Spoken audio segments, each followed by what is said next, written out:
You're watching the Yes Network, the home of champions.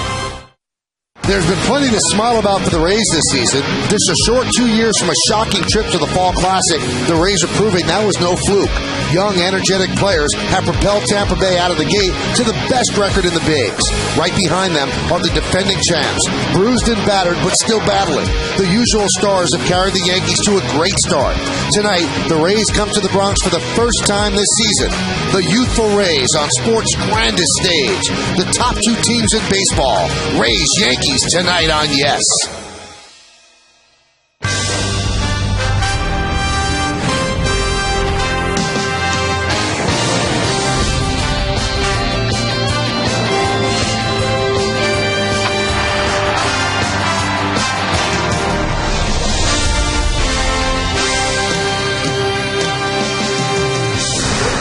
It is indeed a marquee matchup at Yankee Stadium tonight. A.J. Burnett will throw the first pitch. He'll get the start for the Yankees. And in the American League East, we have the two best teams in baseball atop that division. The Rays have the best record in baseball. The Yankees the second best. They are 3 games back, followed by the Jays, the Red Sox, and the Orioles. As tonight, Kia Motors presents the Wednesday game of the week, New York Yankees baseball. It's the defending champion New York Yankees against the Tampa Bay Rays in the first of 2 from Yankee Stadium in the Bronx, New York. Hello, everybody, and welcome to Yankees baseball. Along with Ken Singleton, I'm Michael Kay. Well, the Yankees have to bounce back from a very difficult loss. They had a 5-0 lead yesterday. They ended up blowing it and losing 7-6. A lot happened in that ninth inning. Most of all, the Yankees couldn't execute. They certainly could. In the opening game of the series, they won in the ninth inning. Last night, the Red Sox came away with a win in the ninth. Marcus Thames, some confusion with Robinson Cano, eventually led to this big hit by Jeremy Hermida, a line drive over the head of Randy Wynn, and the Red Sox had 2 runs and eventually a 7-6 victory over the Yankees. Well, on this homestand, which is 7 games long, 5 games have already been played. 3-2 the Yankees are. 7 runs a game, that's great. Batting average 320, that's great. Starters ERA, that's great. Why are they losing games? The bullpen, 8.40, 15 innings in this homestand, 25 hits, 17 runs, 14 of them are earned. So you know that A.J. Burnett wants to stay out of the bullpen tonight. He gets start for the Yankees, 4-1, 3.31. Wade Davis goes for the Tampa Bay Rays, 3-3 with a 3.38 ERA. And one thing about A.J. Burnett, Kenny, he loves pitching against Tampa. Well, the Yankees signed him primarily because he's very good against the teams in the East, including the Yankees. But against the Rays, he's won more games against them than any other team in the division, and he shut them down earlier this season. Now, going back to last year, he was very tough on the Rays as well, and A.J. Burnett has pitched his best baseball here at Yankee Stadium this year. He really has, and obviously the numbers against the Rays are outstanding. We'll give you those a little bit later on. Evan Longoria, the cleanup hitter for the Rays. We'll talk about him going in depth in segment 2 next.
Tampa Bay Rays come to town. They bring along one of the best players in the game, Evan Longoria, their third baseman, 318, 9 homers, and 35 ribbies, which is good for second in the American League to Miguel Cabrera of the Tigers, who has 36.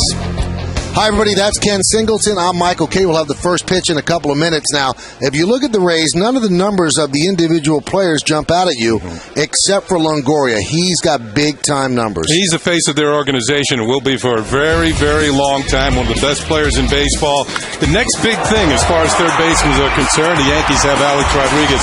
But Longoria, early in his career, established himself as one of the best all-around players, besides being a good hitter. He's a Gold Glove winner last year, won the Silver Slugger for third baseman. That represents being the best hitter at your position in the league. Evan Longoria, a big-time ball player. A lot of big-time ball players in this game. When you have the teams with the two best records in the game, you can have stars. They're out tonight.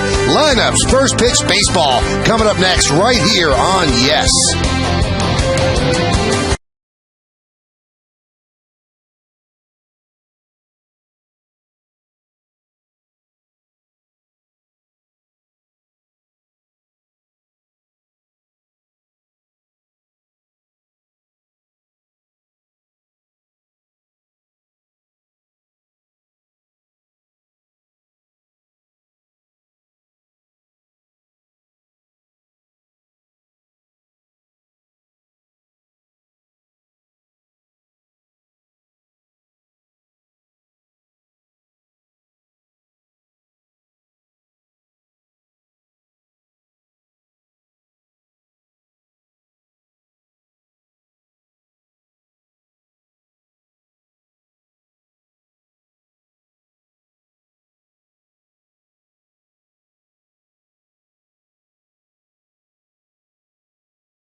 Brought to you in part by Kia Motors. To learn more, visit kia.com. By Blimpie, America's Sub Shop. And by Acura. Acura. Advance.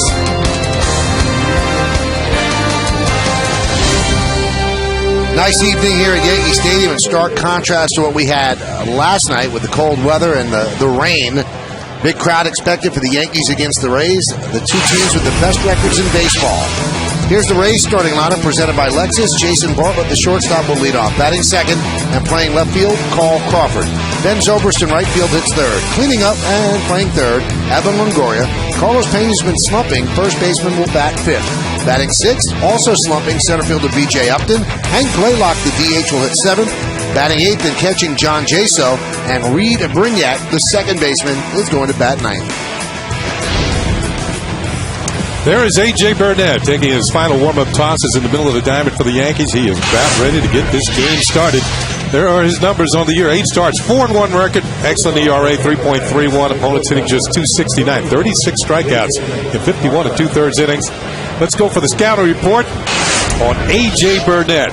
12 wins against the Rays. It's the most he's beaten one team in the major leagues. He's beaten them a dozen times. His ERA at Yankee Stadium this year, a minuscule, 0.86. That represents the best of any pitcher in his own ballpark. And he hasn't given up a home run to a right-handed hitter this year. Well, this should be fun. A real test for both teams. The Yankees, as I said, battered and bruised, but they have persevered. And now they face the Rays. Bartlett's ready, so is A.J. Burnett. And let's do it here at the stadium. First pitch is inside, and we are underway.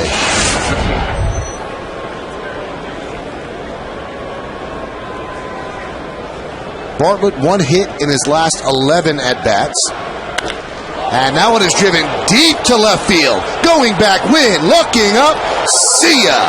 An inauspicious beginning for Burnett as the Rays jump out to a 1-0 lead.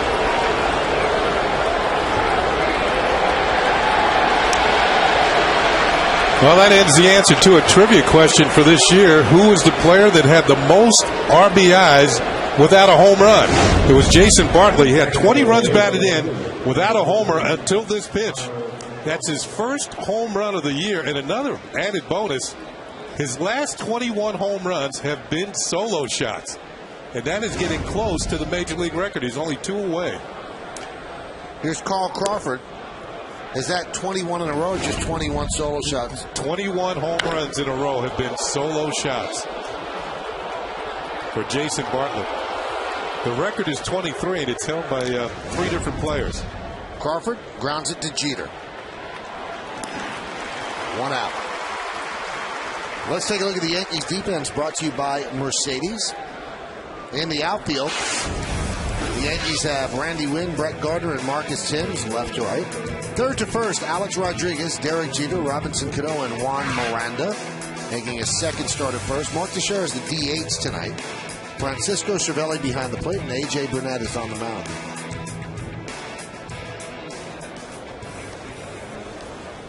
Here's Ben Zobrist. How often do you find a team with a great record have a number 3 hitter that doesn't have a home run? And that's the case with Ben Zobrist. Got 156 at-bats without a homer. And there's a strike. Now for Bartlett, that was his 3rd career leadoff home run. Strangely enough, all of them at Yankee Stadium.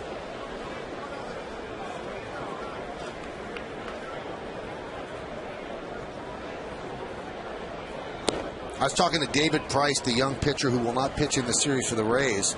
6-1, 1.81 ERA. And I said, does this Tampa Bay team, and there's David, get jacked up playing the big stage in New York, the bright lights? He said, you know what? I'd be lying if I said we don't. Of course. He said, you get up for these games, and you should get up for all games. He said, but this building and this team, it makes it kind of special as Zobrist gets a single. Zobrist is another Ray who got off to a slow start, but he's starting to come on with the bat. Well, let's look at the game time weather conditions presented by Bigelow Tea. It's 62 degrees, 68% humidity, not much wind, and the forecast is much better than it was last night. It's just cloudy tonight. Last night was just miserable. Tomorrow is supposed to be summer-like. I'll go for it. Baseball's a summer game. Here's Evan Longoria, 35 ribbies.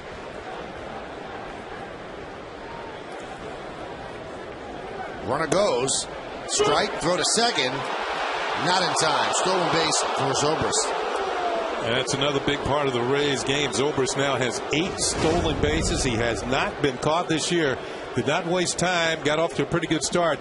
You would figure he would go early in the count to give Longoria a good chance to see some pitches. That one's right down the middle. Here's the throw to second. You know what? I think they got him. Did he tag him in the middle of the back before the hand reached? Yes. Yeah, he's out.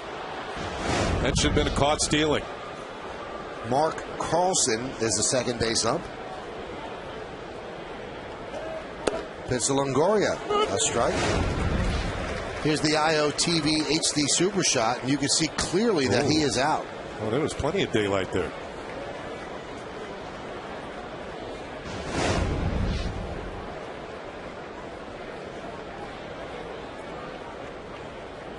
The 0-2. High fly ball center field. Off the end of the bat. Gardner is there. He'll make the play for the second out.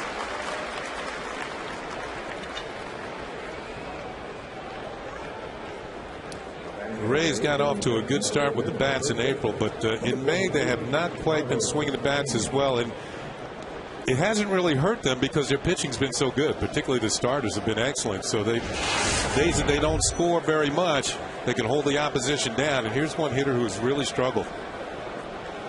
191, 6 for his last 58.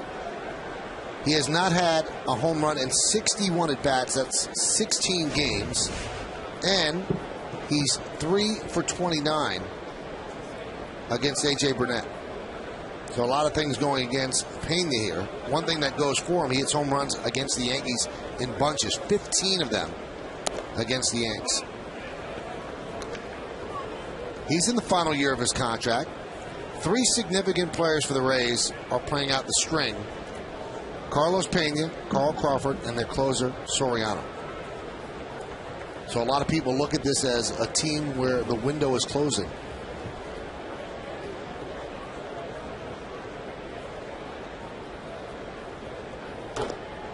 Yankees have the shift on. 3 infielders on the right side. Since the last time the Yankees saw the Rays in the opening week of the season and A.J. Burnett beat them on April 11th at Tropicana Field. The Rays have gone 25-8. Joe Madden stressed that this year they wanted to get off to a good start as opposed to last year when they struggled early in the season and they fell behind the Yankees. They had the Red Sox and couldn't catch up.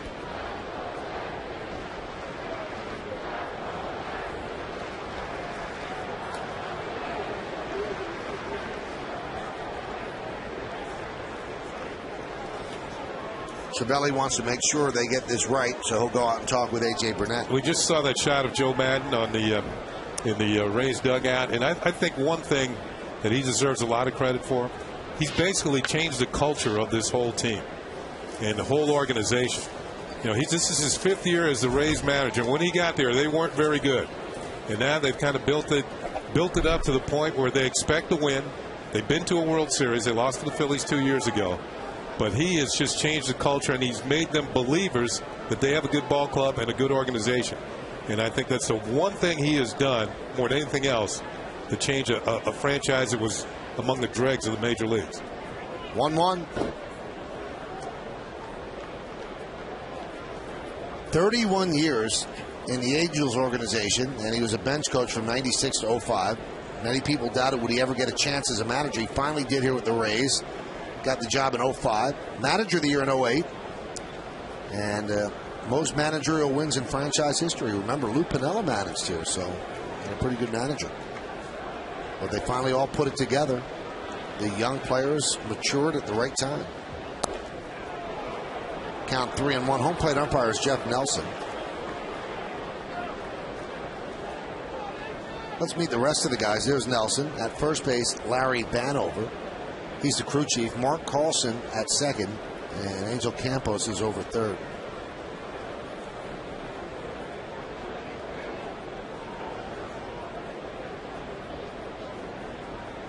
Now, the Yankees protested yesterday's game because they felt that A.J. Burnett wasn't hurt when they took him out, but their protest kind of took a slap today because the Red Sox, Josh Beckett, I'm sorry, the Red Sox ended up putting Beckett on the DL today. So that doesn't help the protest. He was obviously hurt with a bad back.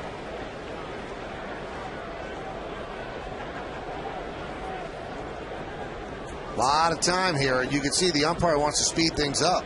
Yeah, but my point, Michael, was the way the process went of taking him out of the game. There had been no visit to the mound before to say that there was any discomfort. And I thought Joe Girardi had a legitimate beef.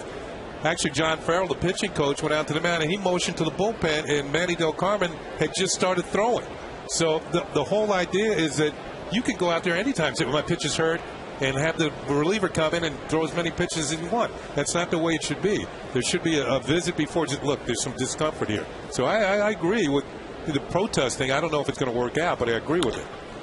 Grounded into the teeth of the shift from short right field. Cano will gun down Carlos Pena for the final out of the first. 1 run on 2 hits, 1 left, and the hit that put the run, leadoff batter Jason Bartlett. Rays 1, Yankees coming back.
which is presented by Lexus. The captain, the shortstop, Derek Jeter, will lead off. Batting second and playing center field, Brett Gardner. Mark Teixeira DHs tonight. He'll hit third. Cleaning up and playing third is Alex Rodriguez. Robinson Cano at second base will bat fifth. Batting sixth and catching, Francisco Cervelli. Marcus Timms in right field will hit seventh. The number 8 hitter, first baseman Juan Miranda. And Randy Wins at left field. He's going to bat ninth. 24-year-old Wade Davis, the number 5 starter for the Rays, is on the bump tonight. He'll do the pitching. This is his resume for this year. 7 starts, 3-3. He's lost his last 2. 3.38, 27 strikeouts in 40 innings, but also 21 walks and 32 hits allowed. Here's his counter report. Right-handed batters, he's pretty tough on them. They're hitting only 197. He threw 2 no-hitters in the minor leagues. One of those games he lost. And he's a Marlboro man. Lives up in Ulster County, Marlboro, New York. Derek Jeter takes a strike from Davis. Now, one of the strengths of this Rays team, their pitching. Their team ERA is 2.69. That's tied with San Diego for the best in baseball. Now, obviously, it's the first in the American League. It's a full run better than the second place team, and that's the Yankees, who have a 3.69 ERA. There's Jim Hickey, the pitching coach. All 5 starters are clicking, and the bullpen's doing a nice job. In fact, their bullpen, that's a 2.98 ERA. So first in overall ERA, first in batting average against, first in quality starts, and first in WHIP, which is walks and hits per innings pitched.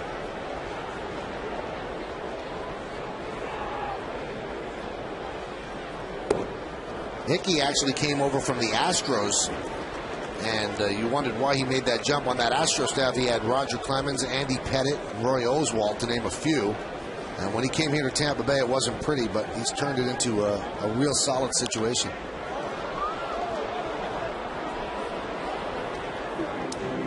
One thing about Davis is a tendency to get that pitch count up early in ball games, and gets around the 100 mark, 100 pitch mark in the 5th or 6th inning, and then the Rays have to go to the bullpen. Swing and a miss. Jeter down on strikes.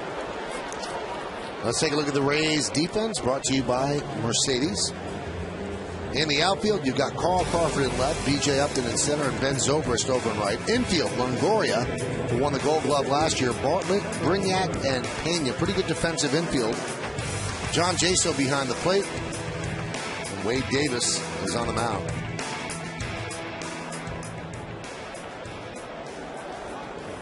Here's Brett Gardner.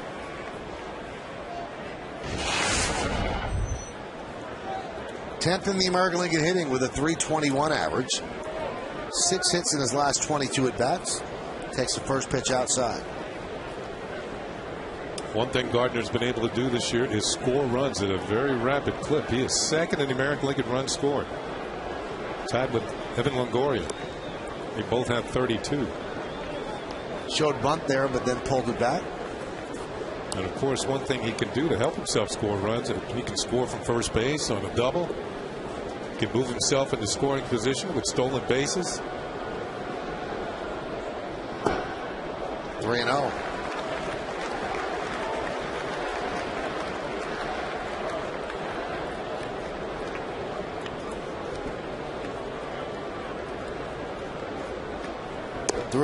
Is a strike.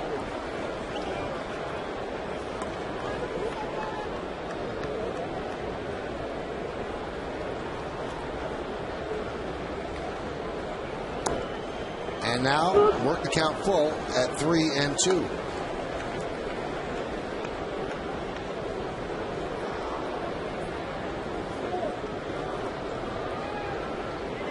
Matty Petty work. And Brett Gardner works a lot, and that's not what Davis wants to do. Put Gardner's stolen base ability on first base for free. Yeah, we showed you his numbers. A lot of walks, a lot of strikeouts. Does it enable A.J. Burnett to see the signs more clearly?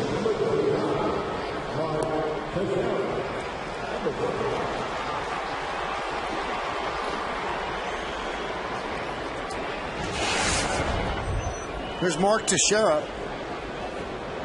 The shift on for Teixeira. Almost the whole left side of the infield's open. You know what could happen here, Kenny? If Gardner steals second and Longoria covers and the ball just bounces in the dirt for a moment, boom, he can take off for third. You mean Johnny Damon? Yeah. World Series Johnny Damon. Whoa. Oh, they picked him off. Well, he was going, and he gets tagged out. That's going to go as a caught stealing because he was trying to advance to second base. It'll go 1-3, and you can see the false step, and he knew he was in trouble. And didn't require a throw as Carlos Pena is going to run him down with the threat of a throw. That makes Gardner slow down, and there's the tag for the out. Quick footwork by Wade Davis.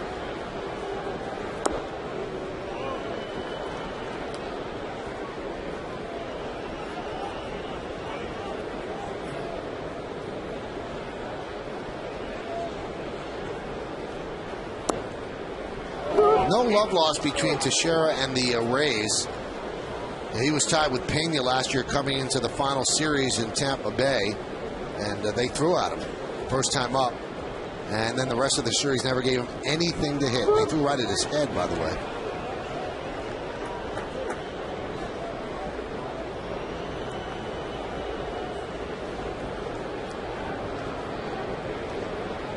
One-two. Yeah, Teixeira did not hit a home run in that last series, and he ended up tied with Carlos Pena. Now, Pena was out with a broken hand. Now, here's that's David Price. Oh, man.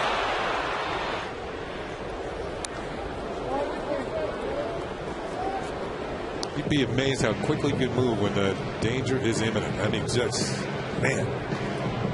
And the Rays were angry because Pena got hurt against the Yankees on a ball that he actually was swinging at.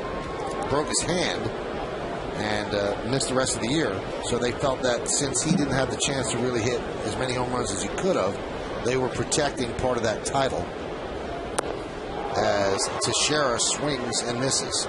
So Wade Davis strikes out 2 in the first inning. No runs, no hits, no errors, and nobody left on base. We played 1 at the stadium. It's 1-0 Tampa Bay.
As far as we were concerned, I mean, 2008, of course, was all perfect. Everything worked out well. And you go to the World Series, everybody's in love. But last year, we got off to a horrible start and then eventually had to fight back. We fought, but then we ran out of gas. And we had that dig me week, that dig me month in the beginning of the year. Everybody's telling us how great we were. And we had, you have to deal with that also in the right way. So I think last year we learned a lot of really good life lessons. And I think it's really helped us get off to the better start this year. Now, that is the Rays manager, Joe Madden. And again, I was talking to Price earlier, Kenny. He said every time that Madden met the team in spring training, any kind of meeting, he would really drive home the point, we've got to get off to a good start. And he wanted to wash out the taste of last year. There's a strike count 0-2 to B.J. Upton. Upton's one of the guys who needs to show improvement. He's hitting just .217, 8 for his last 59 over his last 16 games. That works out to a .136 batting average. He's also only driven in 3 runs in his last 20. But I had a talk with Derek Shelton, the hitting coach, who used to manage in the Yankees organization. Said Upton's starting to hit the ball a little better. Just missed. Upton struggles against A.J. Burnett, 6 for 31 with 15 strikeouts. So he strikes out half the time? Mm-hmm.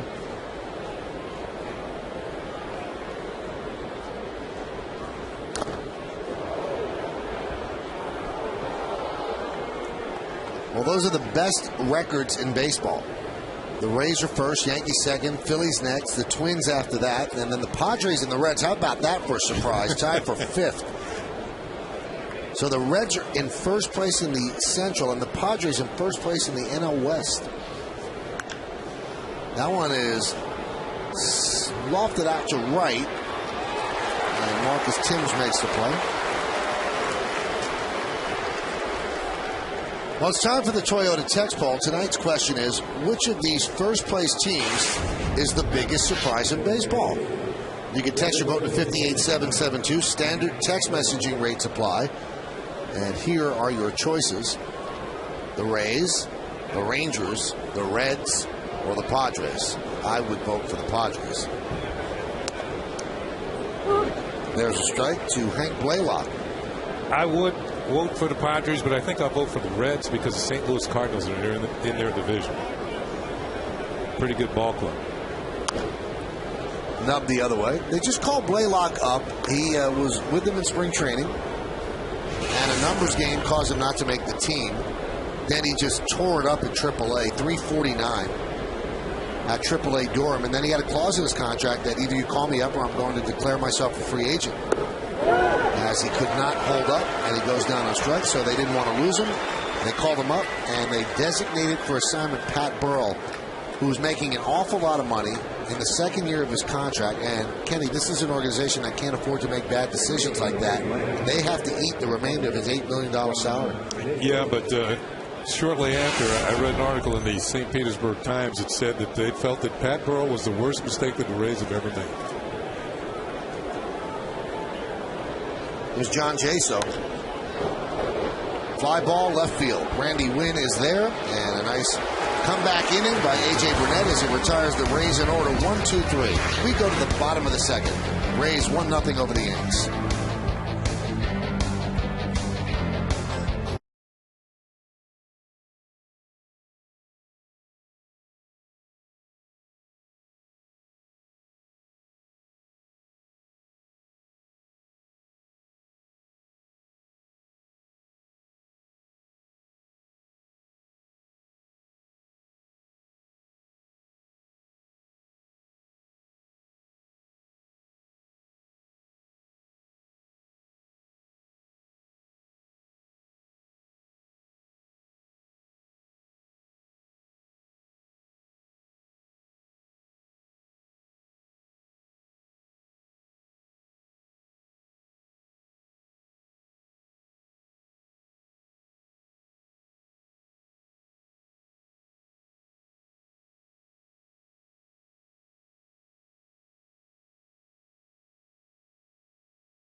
With Jeff Nelson between innings. Not quite sure at this point what that was about, but we do know what the upcoming schedule is, and it's brought to you by Acela Express. Enjoy the journey. One more game against Tampa Bay.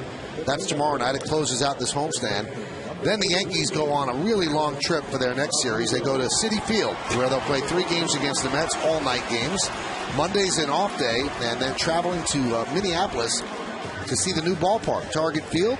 The Twins against the Yankees, 3 games. And then they start a 4-game set against Cleveland here at the stadium.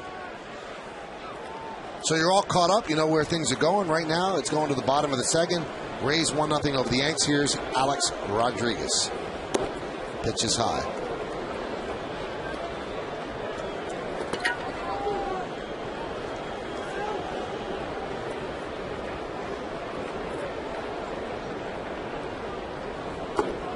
Michael, we were talking about players with extended time in the minor leagues a bit last night, and one player on the Rays who qualifies is their catcher. We just saw him briefly fly out to left field to end the last inning. But John Jaso, 8 years in the minor leagues. Driven out to right field, slicing, and it's a foul ball. And Jaso was called up from Durham when Kelly Shopik was injured, had knee surgery.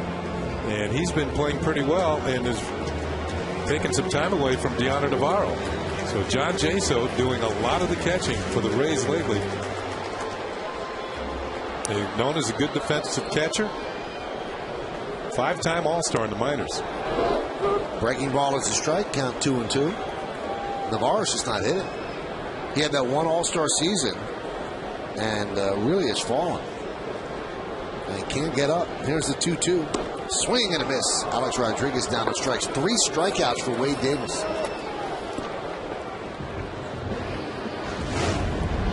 Davis has good stuff. Remember, he told you 2 no-hitters in the minors. The target was in, and that one got away from him. He still got a strikeout. It looked like it cut a little bit off the outside corner.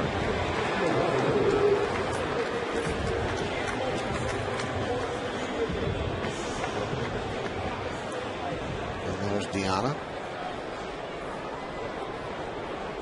And here's Robinson Cano. Robinson with 9 home runs, although he has not had a home run in 60 at-bats. Strike by Davis. He was out here earlier today working with Kevin Long and trying to shorten up his swing. Sometimes when you get a little lengthy with your swing, and that can be a sign of maybe getting a little tired.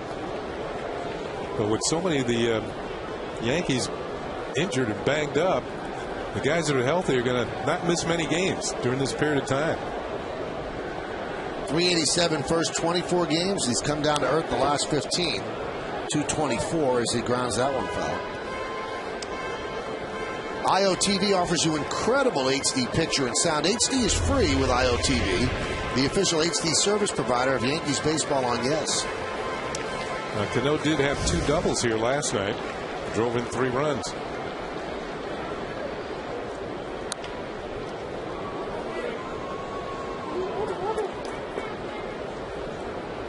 Had a spirited discussion today about a maneuver that both New York managers made last night that didn't work. Jerry Manuel, with the score tied in the 9th inning, had a runner on second, nobody out, and he bunted the runner over to third. Didn't work? Didn't work. They didn't score. The Yankees, after Cano doubled in Alex Rodriguez to make it 7-6, had a runner at second, nobody out. That one is lofted into center field. They're 2-away, and they decided to have Cervelli bunt. Now, my complaint, why I don't think that's a great move, is the guy's in scoring position already. So you'd have 3 chances to get him in. Now, once you lay down the bunt, you've given Papelbon an out, which he's been unable to get, and he struggled the night before, and the Yankees never got Cano in from third, and Cervelli's one of their best hitters. Here he is with runners in scoring position. Yeah, but one of the things, too, when you want to look at the other way, Cervelli's also one of their best bunters. That one is lined to left field, giving chase. Crawford, he can't get there. He's going to bounce into the seats for a double. That's what you were looking for last night, Michael? A chance to do it, I'll tell you that. That's the first hit for the Yankees, and Cervelli ropes one into the corner. Oh, this is a bullet. But he did lay down a perfect sacrifice bunt in a tough situation last night when The Red Sox are looking for it. If Speedy Carl Crawford cannot get it, there is not a left fielder in the league who's going to make that play. And a happy young man. He'll be back. Paid off, bringing his glove. Here's Marcus Timms.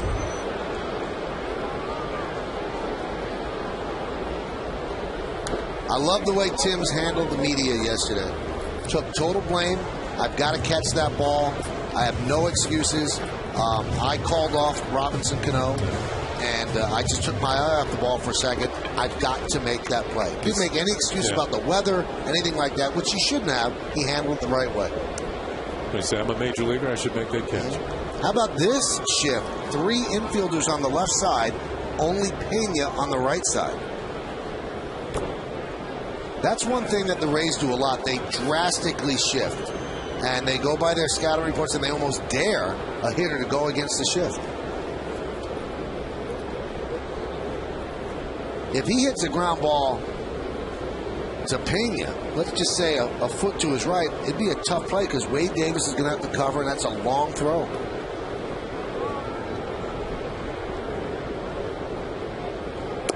I can't remember the last time I see Marcus Timms hit a ground ball on the right side. I guess that's why they're doing it. Exactly. You know what? If he hits it the way he wants to, you can put they can put all 9 guys over to the left of second. But look at this. Well, they leave nothing to the imagination, and they've also spelled Teixeira's name wrong. Told you there's no love lost. That's fouled away. You know, if he hits it the way he wants to, you can put 9 guys on the left side of second base, and nobody's going to get it. That young man who just caught that ball have a better shot than any one of the people on the field. 2-2 count.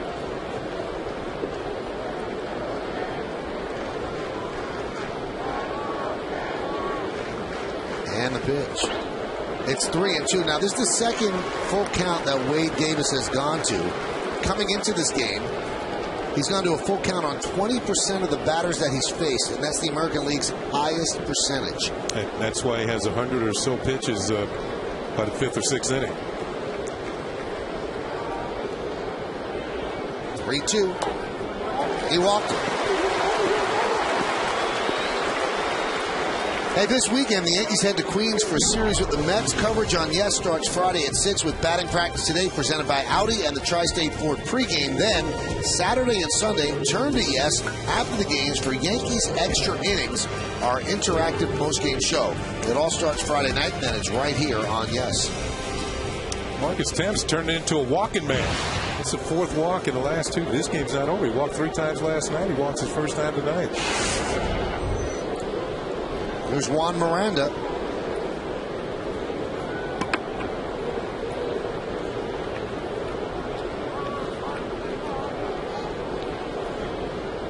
And a big shift on Miranda with 3 infielders on the right side.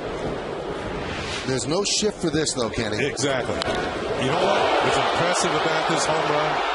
That pitch was on the outside corner. He's able to hook it and moving away from him, and he hooked it into the Yankee bullpen. That's a power.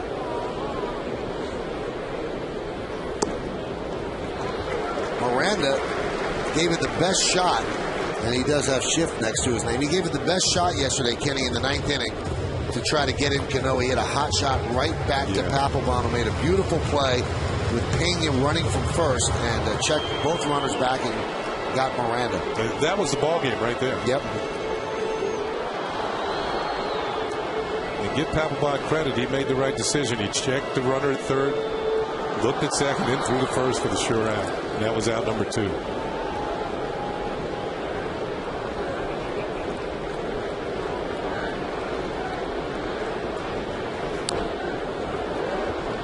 Count 2-1.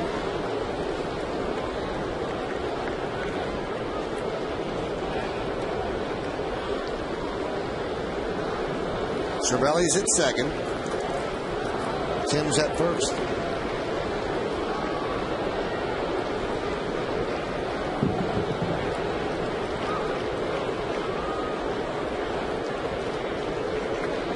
Davis has thrown 38 pitches so far, and we're just in the 2nd inning.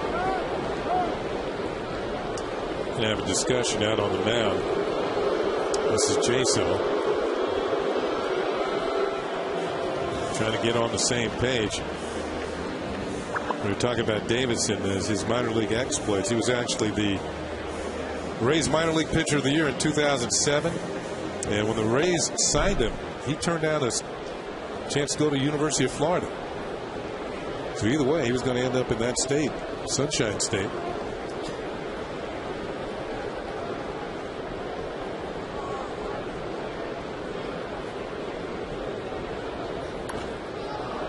High pop up left side. Longoria a long look. Runs out of room.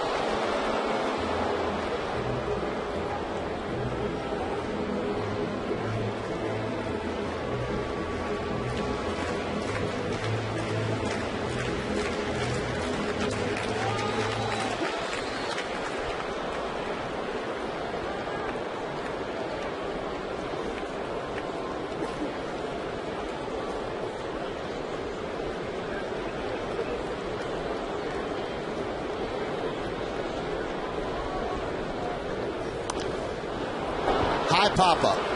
Shallow left. Crawford will make the play for the final out of the second. No runs a hit, no errors, and 2 men left on base. We played 2. It's 1-0 Rays.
And one of the big differences with this team is that their bullpen has somebody at the end of it.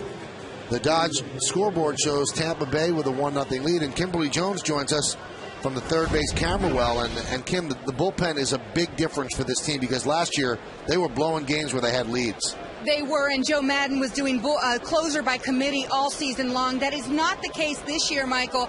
As the Rays signed Rafael Soriano on the free agent market, he was a Brave last year. He's a Ray this year and is 10 for 10 in save opportunities. The Rays players telling me before the game he has been a great part of our success so far this season. And Madden tells me, yes, now everyone knows their roles. They did have a setback when J.P. Howell was injured the other day. They hadn't seen him at all this season. He underwent shoulder surgery this morning and will miss the rest of the season. But they believe, thanks to Soriano, this bullpen is strong enough.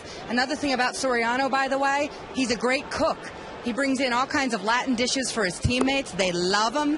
They love the pork chops, the chicken stew, the beef dishes. And B.J. Upton tells me I missed out on the chicken stew, but I never missed the beans and rice. He is quite a cook, Michael. And in all likelihood, this is probably his one-and-done year because I don't know if they can afford him for another year. Well, and they are hoping this is a very big year, so they'll take him for that year. Now, from the mundane, which is just baseball, the Yankees did something really nice before the game. They had an honorary Batgirl, and it's really a special story, Kim. It absolutely is. This is part of the Susan G. Komen for the Cure initiative. Lori Bauer from Sleepy Hollow, New York, was here today. She is the 2010 winner of their honorary Batgirl contest. She threw out the first pitch to Nick Swisher. Great job there. She also helped to deliver the lineup card to home plate. She's here with her husband, Freddie. Her parents flew in from Chicago.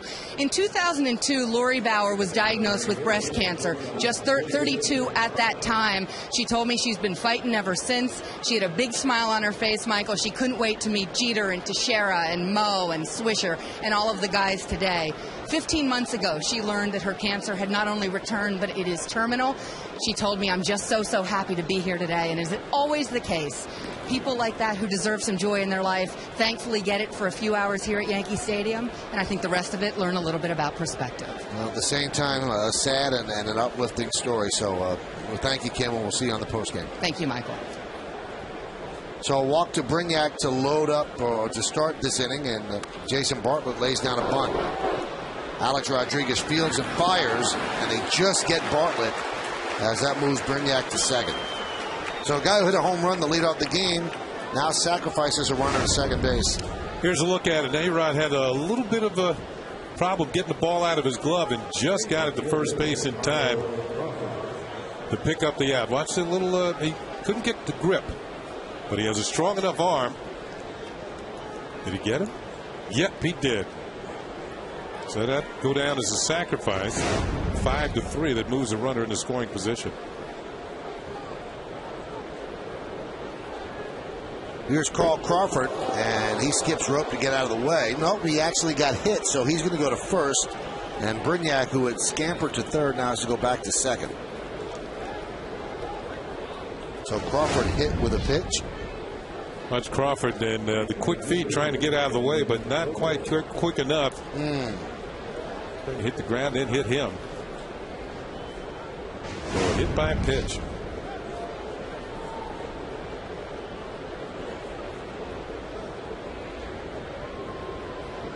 A lot of talk coming into the season that the Rays didn't get off to a good start, and they were trailing in the division, and the playoffs looked like it wasn't a certainty that Crawford would probably be dealt. That's not going to happen because they've got a chance, and they'll just ride it out, and he will probably leave as a free agent. They'll offer him arbitration, so they'll get a couple of draft picks for their troubles, but no draft pick is going to turn out to be Carl Crawford, you would think. Although he was a draft pick. Yeah, he was a second-round pick.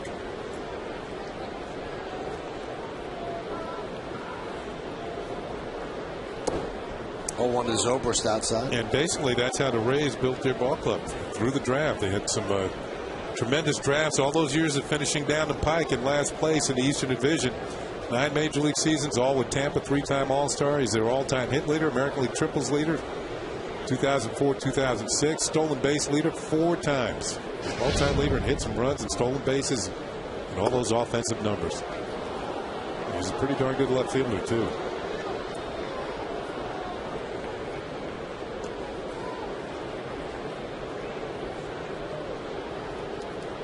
So first and second. 2-1 count on Zobrist. Opponents are 11 for 55 this year. That's 200 with runners in scoring position against Burnett.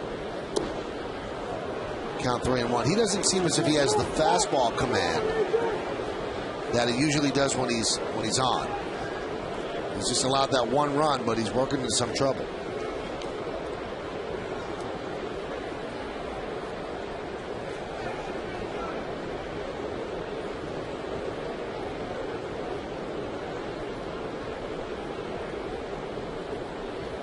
And he walked him. That wasn't even close. So now the bases are loaded on 2 walks and a hit batter. Dave Island's going to come out and talk with his pitcher. Well, one thing the Rays have done this year, now their overall team batting average isn't all that high, but they have hit with runners in scoring position. They've made the most of their chances. And particularly the player come to the plate right now.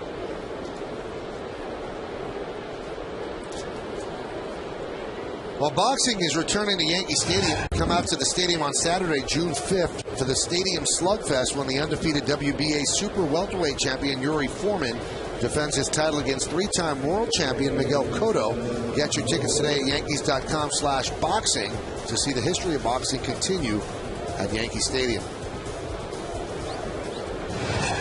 Cotto was actually here earlier. Press conference at the stadium. Took some pictures with several Yankees, including Javi Vasquez, a fellow countryman from Puerto Rico.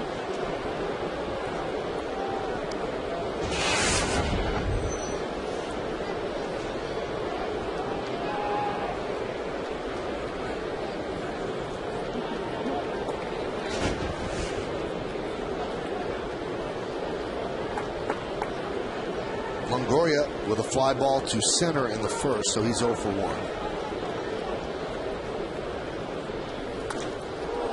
That one's popped up. Marcus Tim settling underneath it. Reed Brignac tags. Here's the throw. And there's no play as Brignac slides home on the sac fly by Longoria. His 36 ribby, and it gives the Rays a 2-0 lead. On the play, Crawford also tagged to move over to third. So the Rays have picked up a run without the benefit of a hit this inning. You can see Thames hanging back, getting some momentum to make the throw home. But one thing about these Rays, there's a lot of speed on this ball club. Maybe overall the fastest team in the league. And Brignac scores relatively easy from third. That bat waggled on that.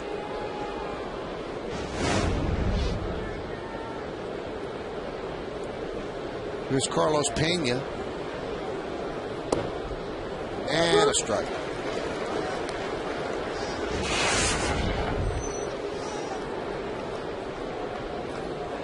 Pena, final season of a 3-year deal that he signed, and unless he takes a huge cut and pay and gives the Rays a discount, he's probably not coming back either.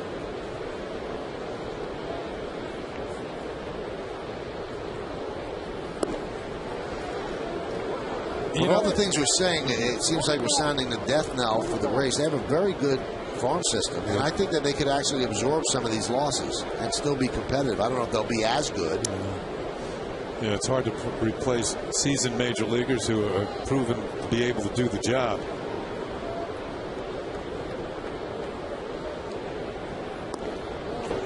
You know, I don't think the Rays got the boost that they thought they were going to get by getting to the World Series in 2008, which would have been last year. And I'm speaking at the gate. They averaged a little over what the major league average was. I think they thought they'd get even more of a boost attendance-wise, and it didn't work out that way, which is unfortunate because maybe that could have helped them think about keeping some of these guys. 1-2. Grounded softly to Miranda. He'll step on the bag, and that'll do it. As Kenny said, 1 run on no hits. 2 walks, sac fly, hit by pitch, and 2 runners left.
Brought to you by Johnny Walker. Demand greatness in every sip and every season. Johnny Walker, proud sponsor of the New York Yankees. Back on this date in 1990. 20 years ago. Wow. Don Mattingly hits a walk-off double in the 11th to score Steve Sachs from first, and it gave the Yankees a 5-4 win over the Kansas City Royals. Time flies. Too fast. The pitch to Randy Wynn is a strike. Randy Wynn struck out to end the game last night. Yankees had runners on base, and Wynn could not get it done. Dodge scoreboard 2-0. Tampa Bay leads the Yankees. It's almost as if your life is like an hourglass, and when you're young, you see all the sand in the top part of the hourglass. And as you get older, those grains of sand seem to be running a lot more quickly into the bottom half of the glass. Well, you have not sufficiently depressed me. The 0-2. Count 1 and 2. But you know what I mean, right? Yes. Yeah. That's why younger people drive fast and older people drive slow.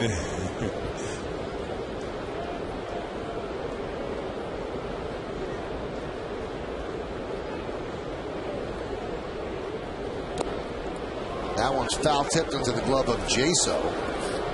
And 4 strikeouts for Wade Davis.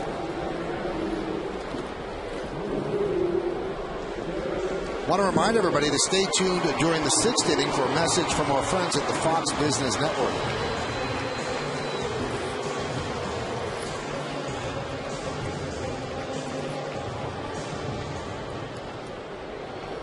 Derek Jeter's got another milestone coming up. 8 more hits for 2,800. It's a nice round number. He has the most hits of any active player in baseball.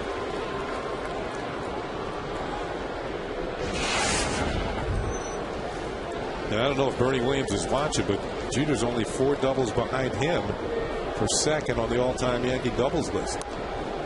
And Bernie, knowing that, might actually try to come back because he still is not officially retired. You know, I haven't heard him utter those words. No, and I don't think he will. He still thinks he can play.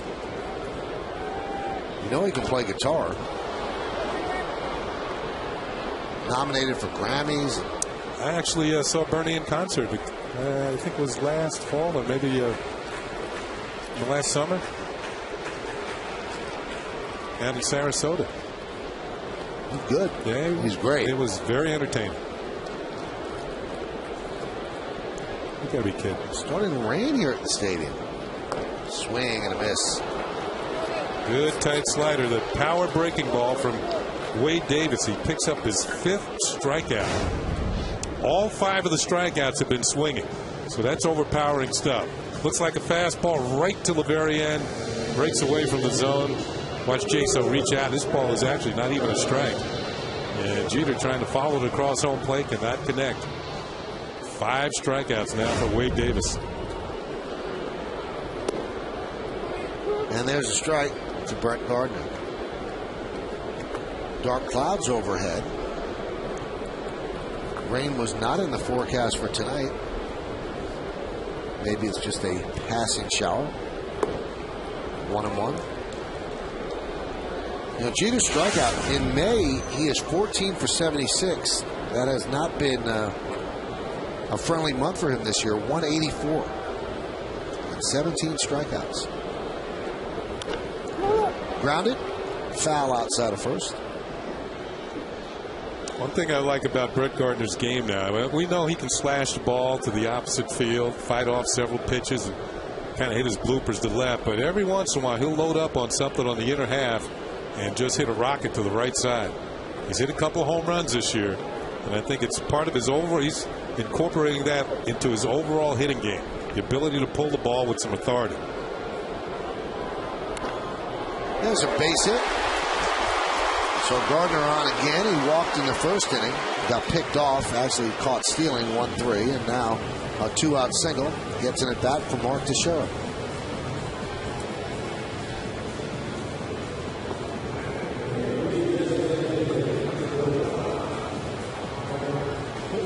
See, they're going to the shift again, and it would lead you to believe if Gardner attempts to steal, it's going to be Longoria who's going to cover second, and that setup is what you had called for the first time. Might get 2 for the price of 1. And that puts a lot of pressure on Jaso to be the guy. He's got to throw through and then bust it and go to third. And probably Wade Davis has to have that responsibility too.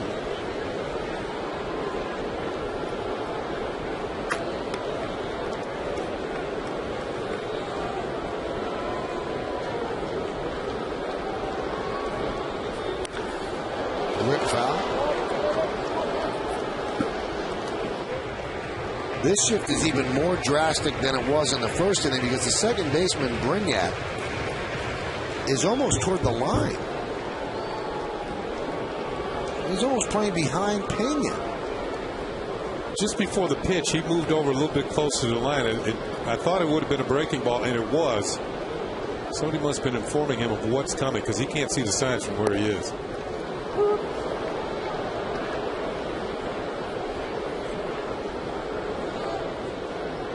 Now, Teixeira's a DH tonight, so you might wonder, how has he done as a DH? Pretty good, 358, 9 homers and 34 ribbies in 34 games. Hard to DH a Gold Glove first baseman, though, but it's a good way to give him half a day off. Strike 3, Teixeira down looking. Wade Davis ringing up strikeouts. 6 strikeouts for Davis. The Yankees get 1 hit. They strand 1. We go to the 4th. 2-0 Rays.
Rock, boys, great on that show. Time now for the New York State Smokers Quit Line Quiz.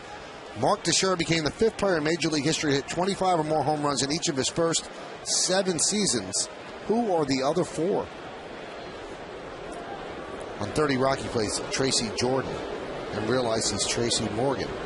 There's Jerry Springer with a nice poncho on.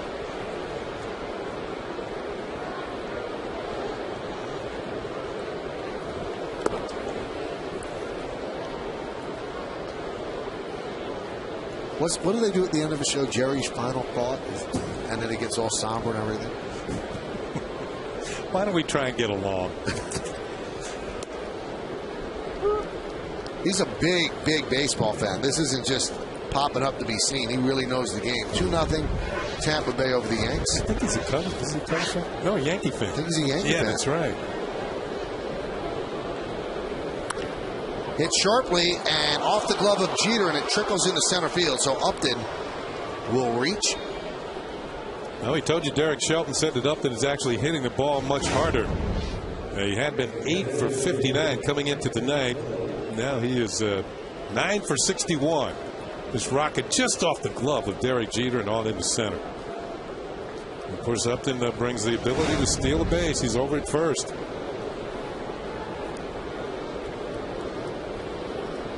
Here's Hank Blaylock.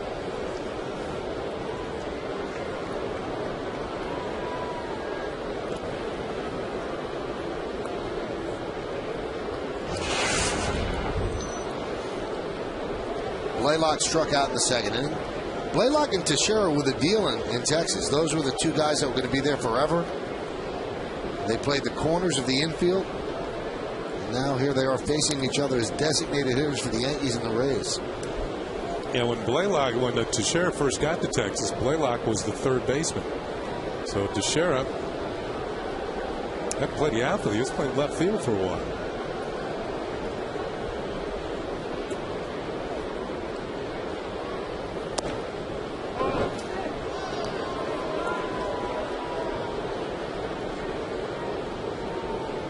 Those are his years. 05 and 06, the most productive. Blaylock was at third and Rafael Palmeiro was at first, and that kind of forced Teixeira as the newest Ranger at that time to play the outfield.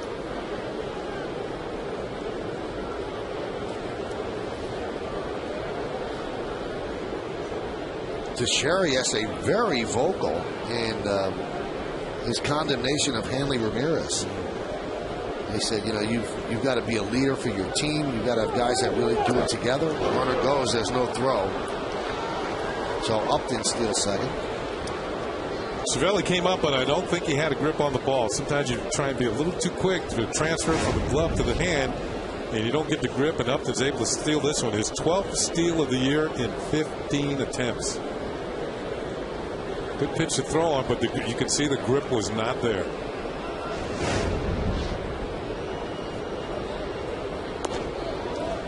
Count 3-0.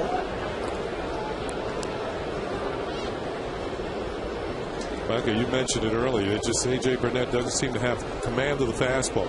You know, we've seen him go from corner to corner when he's on, and that's the snapdragon breaking ball that really befuddles the hitters. But he's falling behind on counts tonight. Strike.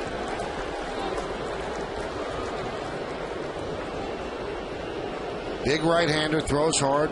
High leg kick. Opponents now have 8 stolen bases in 10 attempts with AJ on the mound.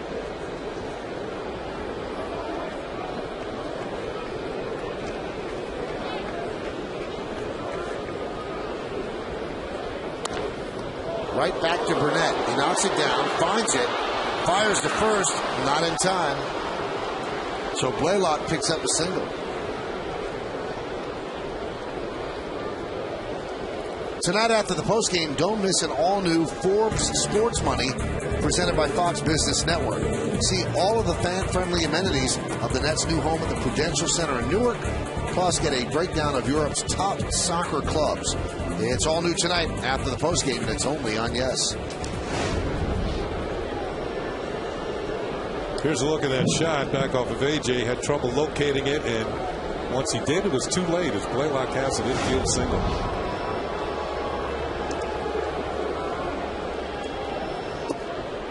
Pitch to Jasos upstairs. Well, Wade Davis has 6 strikeouts, and he's been dealing. So A.J. Burnett doesn't want to give up too many more runs, and Davis has already matched his season high with 6 strikeouts.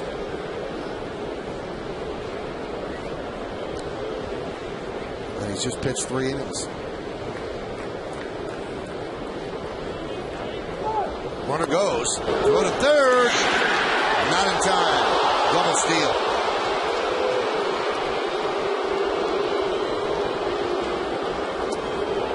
Well, Michael, I think you called it the fact that the high leg kick for A.J. Burnett, and the throw is accurate.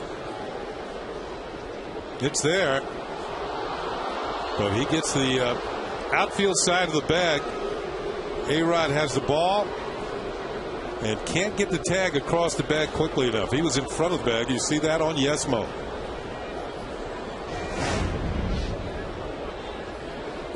So Blaylock on the back end picks up his first stolen base as a Ray. Infield is back. So if Jaso hits a ground ball to the right side, that would be exactly what the doctor ordered. And he skies that one to the left. That's going to be trouble. It's a base hit. It bounces into the seats. That will score 2 runs, a 2-run double for John Jaso, and it's 4-0 Rays.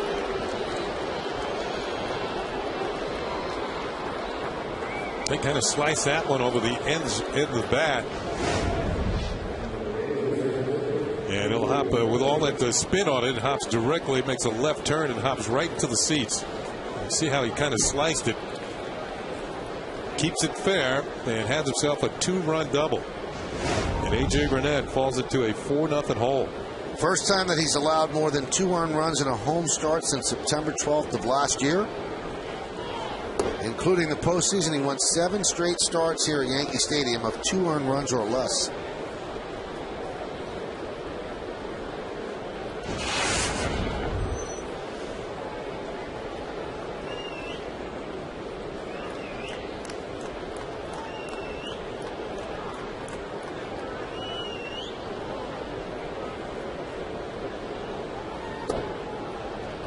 Count 2-0 to Brignac.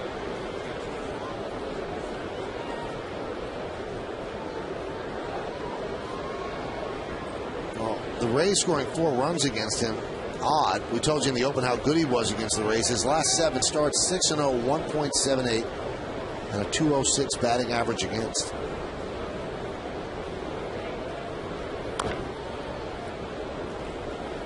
Count 2-1.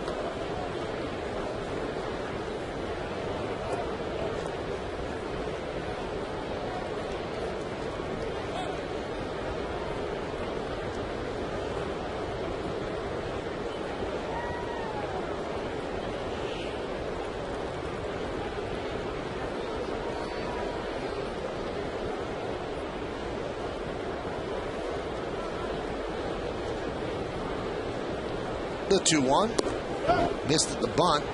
Snap throw behind the runner, and it trickles into center field. Jaso is going to go to third. So the Yankees got a little too frisky there, particularly Cervelli. And a bad throw that's an E2, allowing the runner to move to third with nobody out. Well, you can see that Brignac had squared the bunt. They were trying to bunt him over, and he bunted through the ball, which means the runner sometimes can get a little too far from second base. The throw hits his leg and breaks away from Derek Jeter, who actually never touched the ball. Bunts through the ball. Jaso's too far off. The ball hits in the dirt, then hits him, and then he moves over to third. E2. Infield is in as Brignac swings and misses, so that's the first out.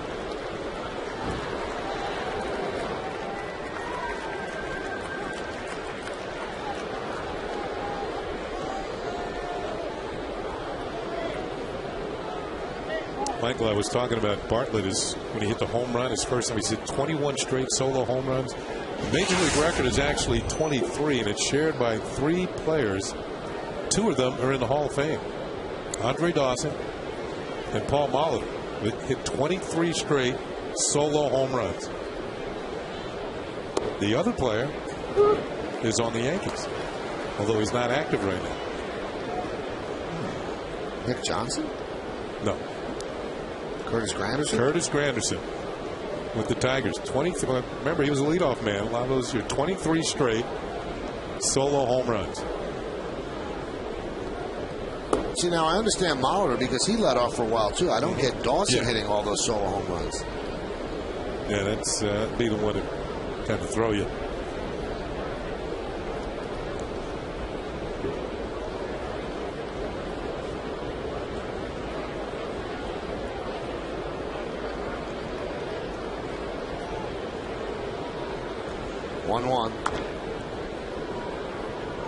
Chop foul. In the first inning, it was a Coors Light cold hard glass, Kenny. Jason Bartlett got the Rays off to a good start with his first home run of the season.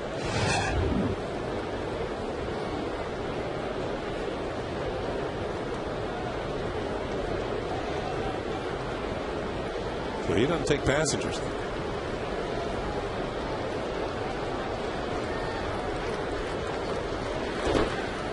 Nice block by Cervelli. very active behind home plate. Very impressed with the defensive ability of Francisco Cervelli. Another block by the Cisco kid.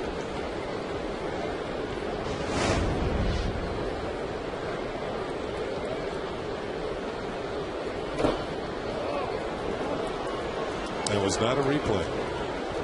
So the count now full at 3-2. Jaso is at third. With one man out, the Yankees have the infield in. It's 4-0 Rays, top of the fourth.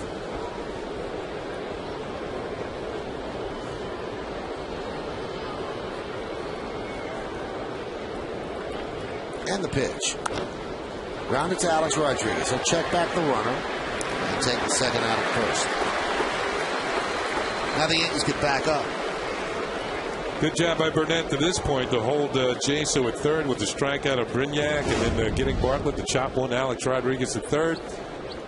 Check the runner. Give him a little feint. And Jaso will move back towards the bag and then make the throw to first. Plenty of time to get Bartlett. One hopper. That's what you're taught to do way back in Little League. Pitch to Crawford. Driven to right field. That's going to be trouble. Is it high enough? No, it hits off the wall. Run will score. Crawford's going for two. The throw is not in time. RBI double for Carl Crawford. It's 5-0 Rays. Well, he had a P out there. I'll tell you what, a lot of guys in this league would only have gotten a single. Because Marcus Thames came up with this ball quickly, and as hard as he hit it,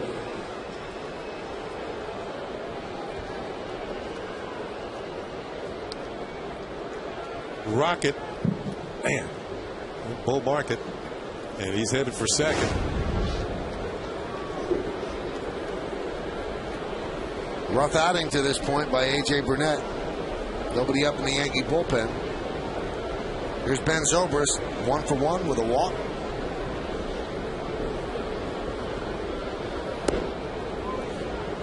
Count 1-0. Here's another guy who falls in the same category as Bartlett. Zobrist has not hit a home run this year. He hit 27 of them last year.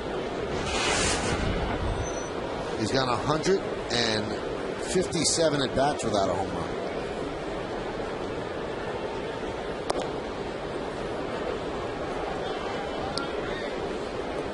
So Wade Davis getting some support.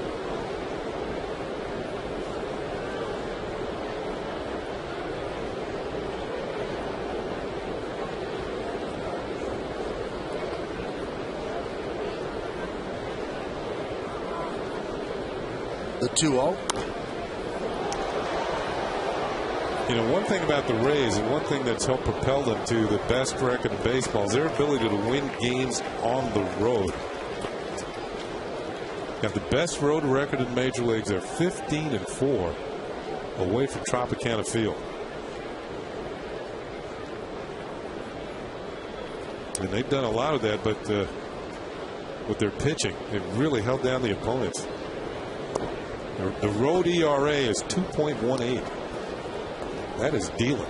Their road record is 15-4. Yeah. That's one of the best all-time road records over the first 19 games of a season in Major League history. That's how good they are away from Trop.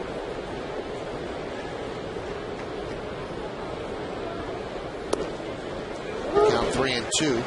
Remember the Detroit Tigers of 1984? They got off 35-5, but they won their first 17 games on the road. They were 17-0 away from then Tiger Stadium. And that team went on to win the World Championship. 3-2. He walked them. And that's going to bring up Evan Longoria. And that's going to bring out Dave Eiland. And while he comes out, we've got a chance to do our Home Depot scouting report on Evan Longoria. He's been torrid at Tropicana this year. 373 at home. 21 runs batted in his last 19 games. Well, actually, if you count tonight, he's got 22 in his last 20. This one's not over. And he collects precious metals. Got a Gold Glove last year and a Silver Slugger award. Gold Glove for his fielding ability, Silver Slugger for his hitting. Won the Rookie of the Year in '08.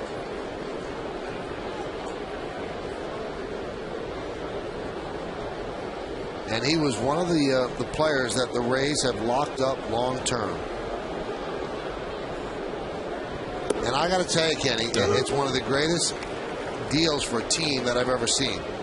It could end up being a 9-year deal, and it could be worth as much. It's not guaranteed, as much as $44 million. So they're getting one of the best players in baseball for the next 9 years at about $5 million a year. You might say, well, why did he do that? Well, he took the security. He took the security.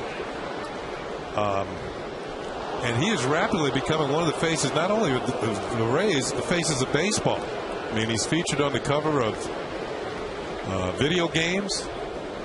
He's also featured in a New Era Cap commercial. That's the national commercial.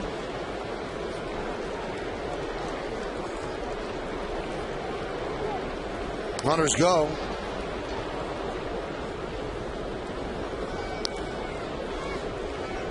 And that's the EA Sports 2K10 Major League Baseball video game.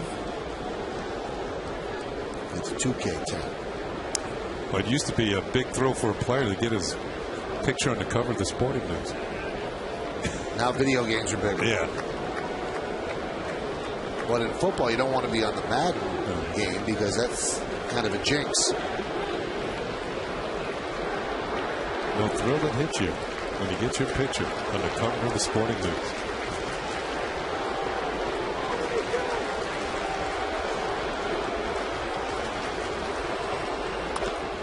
Laced into right field, Marcus. Tim's coming on. He can't make the play. Crawford will score. Moving to third is Zobrist. It's an RBI single for Longoria. And the Rays are leading 6-0. Longoria's second run batted in of the night. He has been just like money in the bank lately with runners on base. And finally, it looks like somebody's going to get up in the Yankee bullpen. Pitch out over the plate. Yep, he goes the other way. Perfect hitting. And it's a solid shot. It's going to have some sink on it just in front of Thames, who knocks it down. And the Rays have another run. That'll bring up Pena as the Rays bat around. That one's fouled back. Mark Melancon warming for the Yanks.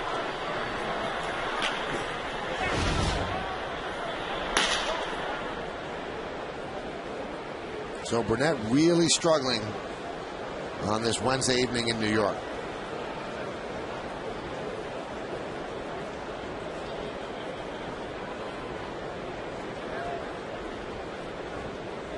Runner goes. And you can see their game plan against A.J. Burnett. They're going to run at all costs at all times. So a stolen base for Longoria. That's his 6th.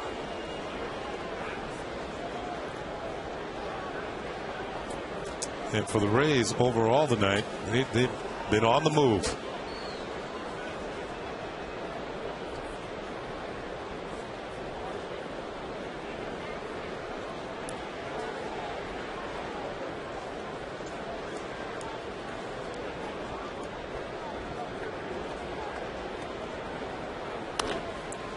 Ground ball again to short right field. Cano will get Pena, and that will do it. But the Rays score 4 runs. They leave 2 runners on. We go to the bottom of the 4th. 6-0 Tampa Bay.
let's take a look at the answer to the New York State Smokers Quitline quiz. Mark Teixeira became the 5th player in baseball history to hit 25 or more home runs in each of his first 7 seasons. Who are the other 4? And the answer is... 2 are in the Hall of Fame. Eddie Matthews did 11 seasons. Albert Pujols is going to the Hall of Fame. Darryl Strawberry probably not. And Frank Robinson is in the Hall of Fame. 36-pitch inning for A.J. Burnett. Wade Davis in the dugout a long time, but he starts off Alex Rodriguez with a breaking ball. And he's up in the count 0-1. Alex struck out in the second. Davis has 6 strikeouts. Count 1-1.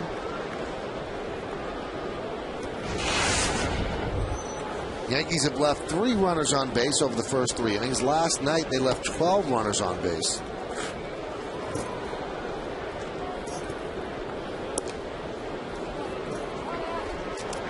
A-Rod regularly of late has been driving runners in. 16 games, last 16 games, 17 runs batted in. And he's got himself up over the 30 mark now. Look at him. Hop, skip, and a jump. A-Rod be nimble. He better be quick. Davis is rushing it up there. Over 90 miles an hour.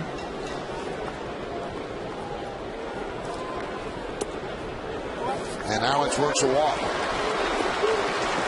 3rd walk by Davis.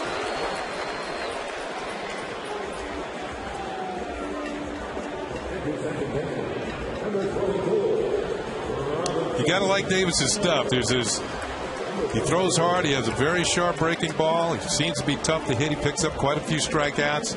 He has I like to call it an easy pass fastball. He can get it by hitters. But he uses too many pitches with all the base on balls.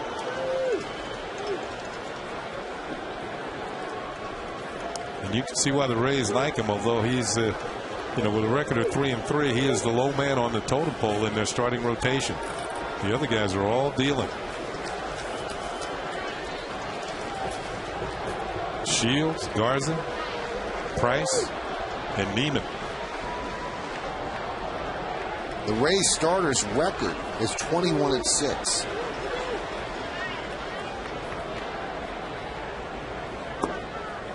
And since 1920, only 3 teams have had fewer losses charged to their starters in the first 39 games. 84 Tigers had 4, 95 Red Sox 5, and 28 Yankees 5.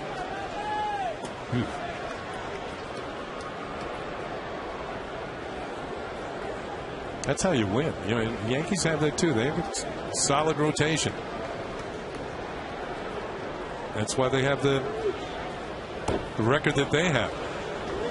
When you go to the mound each and every night, you send somebody out there you're just about even with the other team or a little bit better, or even sometimes a lot better. And over the course of the long season, 162 games, you wear down the rest of the teams. They can't stay with you on a nightly basis. And if your pitchers do the job they're supposed to, you end up winning many more games than you're going to lose.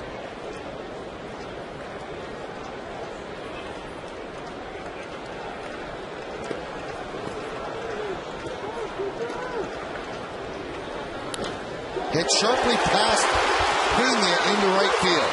Alex Rodriguez is going to go for 3rd. He'll make it. So the Yankees have runners on the corners, nobody out here in the 4th. Robinson Cano was out here about 3:30 this afternoon working a soft toss with Kevin Long, and it was not in the cage. It was actually on the field. And working on quickening up his stroke, and boom. Right on by a good fielding first baseman, and Carlos Pena. A-Rod takes a little glance over the shoulder, decides he could make it to 3rd. And he does, and the Yankees are in business here in the 4th inning. Carlos Pena, one of the best fielding first basemen in the league. If you get it by him, you've done something. And Wade Davis, first time in this game, the Yankees have got a man as far as 3rd base. And Jim Hickey goes out the top with Davis.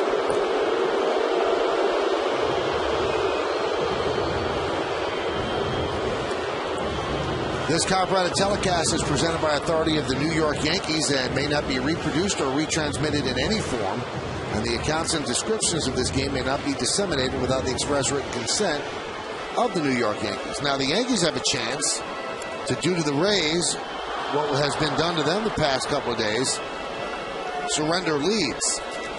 The Yankees had a 5-0 lead in each of the 2 games against the Red Sox and gave it back and more. Although on Monday, they ended up winning the game with a 4-run bottom of the 9th inning, 2 home runs. Well, here they've dug themselves a 6-0 hole.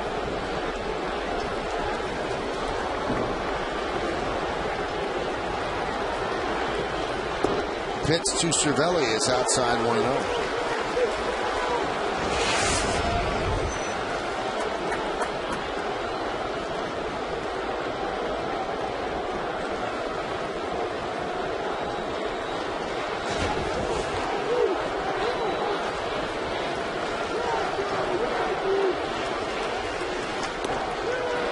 Count 2-0.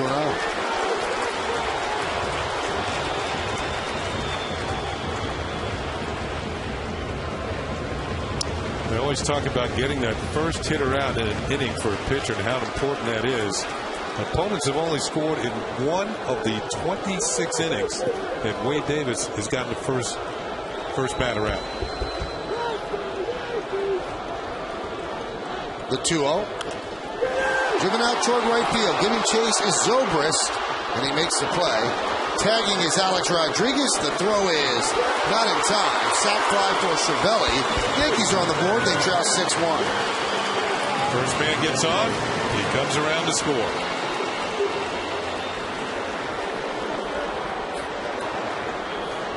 Well, for Cervelli, that does not go as a hit with a runner in scoring position, but he certainly gets the RBI out of it.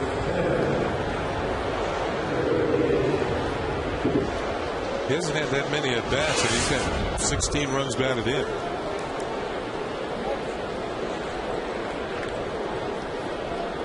There's Marcus Timms. Walked in the 2nd inning. And walked in the 9th inning last night against Jonathan Papelbon. Big shift. 3 infielders on the left side, and with Pena holding Cano, Kenny, he has the entire right side to himself. It's all open, the entire right side of the infield. He just obviously can't hit the ball there. Right now, the Yankees need base runners. He should be able to push a bunt that way, though. Ooh, it looked like he was trying. Let's take a look if he was trying to hit the ball to the right side. He's listening to Michael. Okay. Channeling Michael. Yep. No, Kenny, you don't even have to hit it hard. Dribbling. Just dribbling. Well, we spent years broadcasting games with Jason Giambi ignoring base hits on the left side of the infield. Need base runners, though. You're down by 5 runs. Drive up the pitch count of Wade Davis.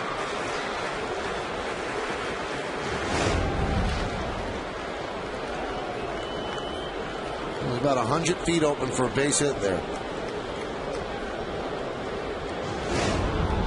The 90 and then 10 on the other side.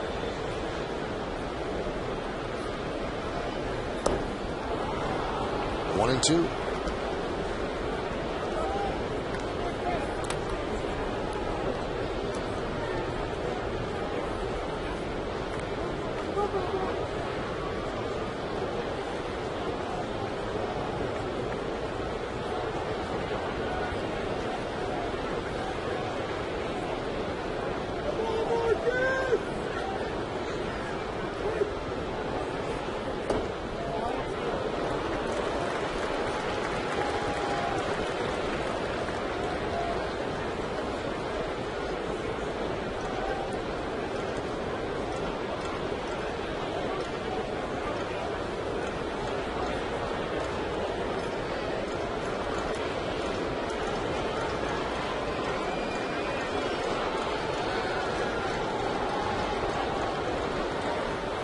Swing and a miss. Timms down on strikes.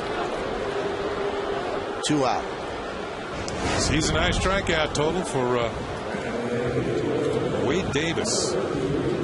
7th strikeout. He's got good movement on that pitch.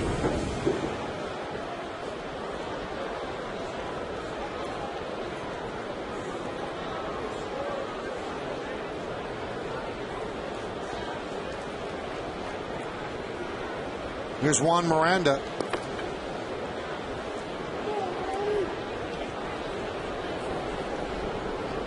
And with the injuries, Miranda getting a chance to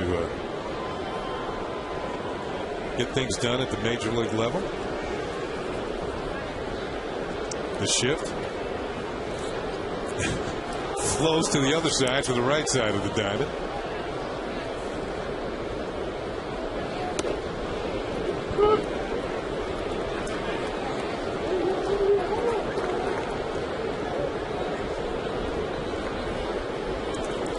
Think back to the first really severe shift in the major leagues on Ted Williams by the Cleveland Indians.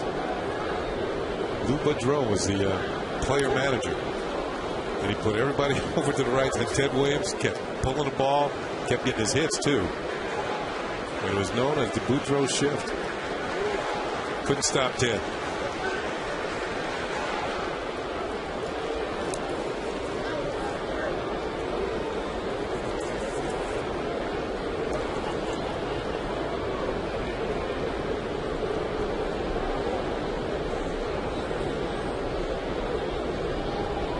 And the 0-2.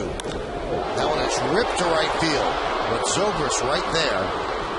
A little too much topspin on that, but the Yankees finally get a run on one hit, no errors, one man left on base. We've played 4 here at the stadium. Rays 6, Yankees 1.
It's 6-1 Rays over the Yankees. Yankee fans, if you ever miss a live Yankees game, now you can catch all Yes Network Yankee game encores on Fios Video On Demand in their free sports sections.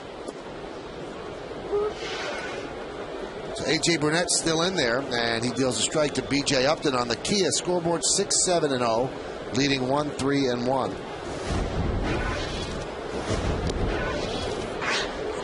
Count 0-2.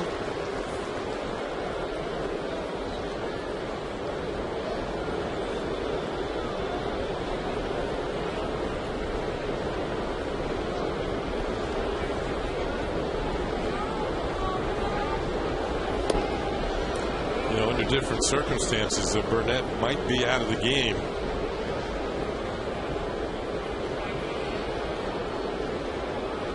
He struggled in his last 3 starts. His first 6 starts came out of the gate on fire.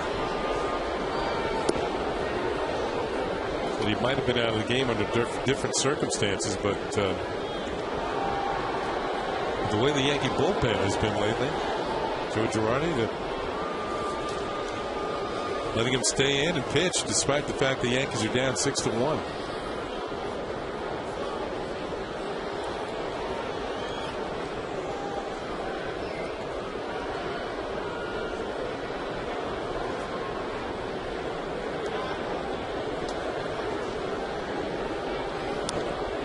Reaches out and spoils that.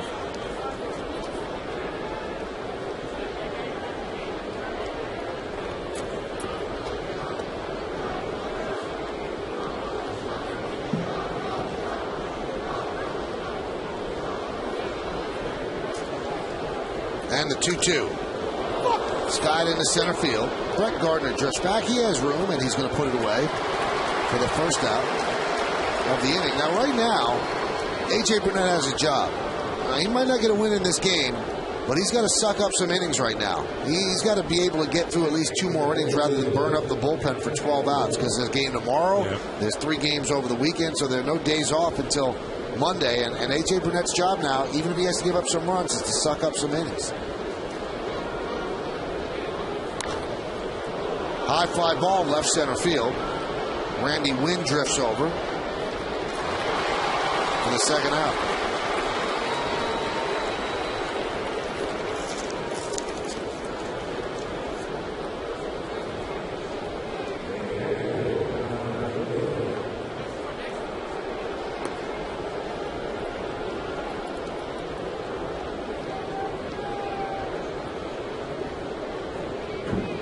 Not a chance to have an easy inning here. He's got the first 2 out.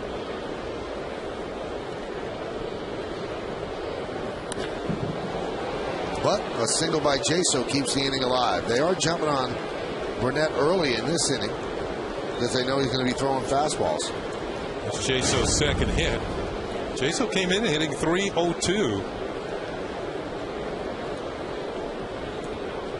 And the Rays have had a pretty good record in games that he has started as the catcher. High fastball jumped right on it.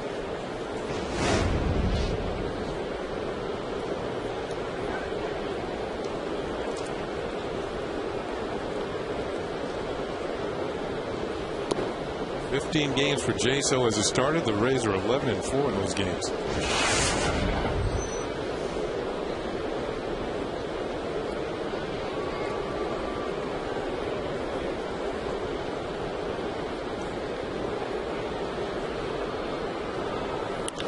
And there's a ground ball to second. So they're helping A.J. Burnett stay in this game a little bit longer. Didn't throw many pitches in that inning. No runs a hit, no errors. And 1 man left on base at the end of 4.5. 6-1 Rays.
the fifth inning. Yankees are trailing this 6-1.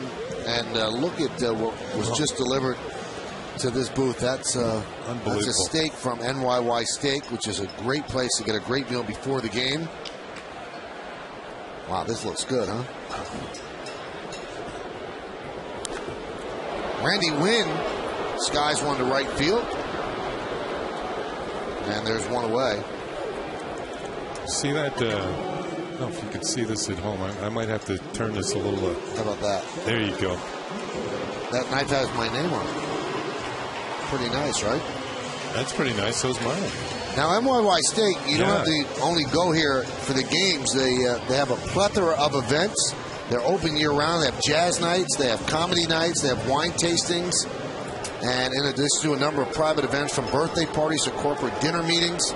If you want to find out about this, www.nyysteak.com for more information on how to book your next event at NYY Steak. We have their own steak sauce. This food is really good. Unbelievable. All right, now what is this side? This is crab stuffed prawn, lobster mac and cheese. This is lobster mac and cheese. Good choice, Michael. This is a tower of onion rings. As Derek fouls it off. You notice how many friends we have in the booth now? Yeah, they're all coming over now. There were 7 onion rings when it came into the booth. There's 6 now. Anyway, thanks to everybody at NYY Steak. This stuff is tremendous. Just beautiful. I was hungry, and now I won't be. Jeter hits one the other way, a base hit through the right side. So Derek with a 1-out single. Jeter now with this base hit has stretched his latest hitting streak to 7 straight games. On the Kia scoreboard, 6-1, Tampa Bay over the Yanks.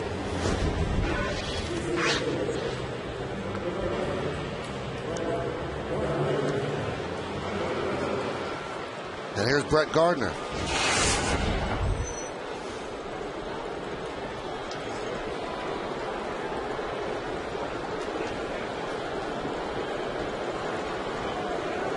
Gardner's walked and singled. Yankees having to play catch up here against the Rays. And the pitch is low.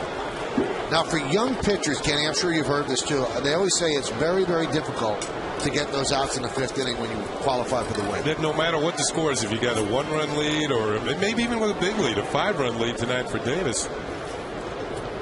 Because they know at the W, if he gets the win tonight, he jumps over 500 on the season, and he jumps back in line with the rest of the Rays starters who've been doing some pretty good pitching.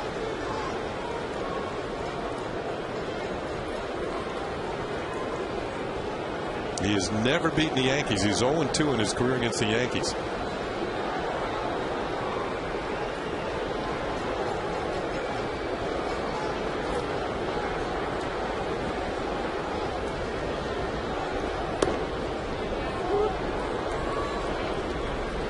Count 1-1. See some stirring in the Rays bullpen, but nobody's actually warming up. It looks like they're just exercising out there. Stretching those shoulder muscles.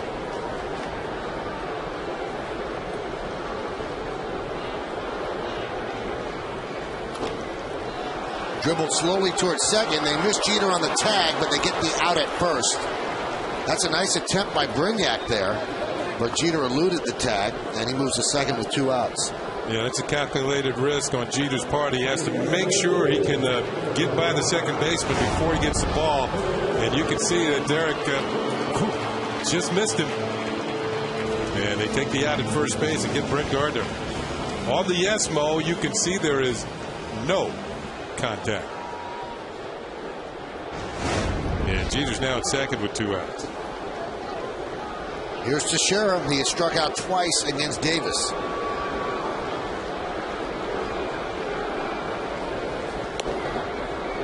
And there's a strike.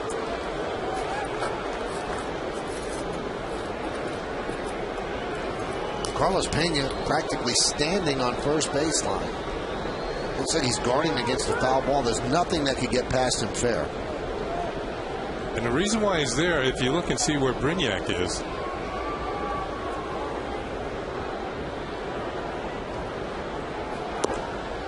Brignac is just a few feet to his right. This has to be calculated through scouting reports exactly where Teixeira hits the ball.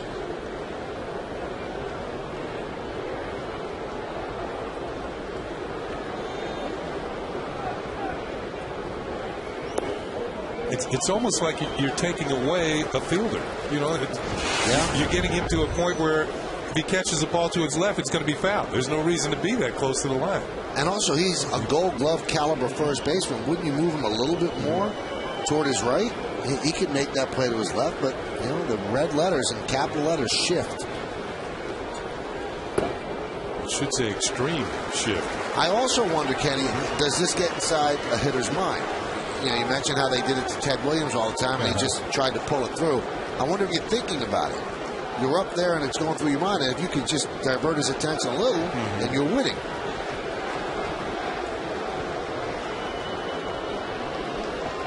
The 3-1. Now 3-2. Yeah, ultimately you want to go where the shift did, you know, out in the seats. If you can, the shift wouldn't matter.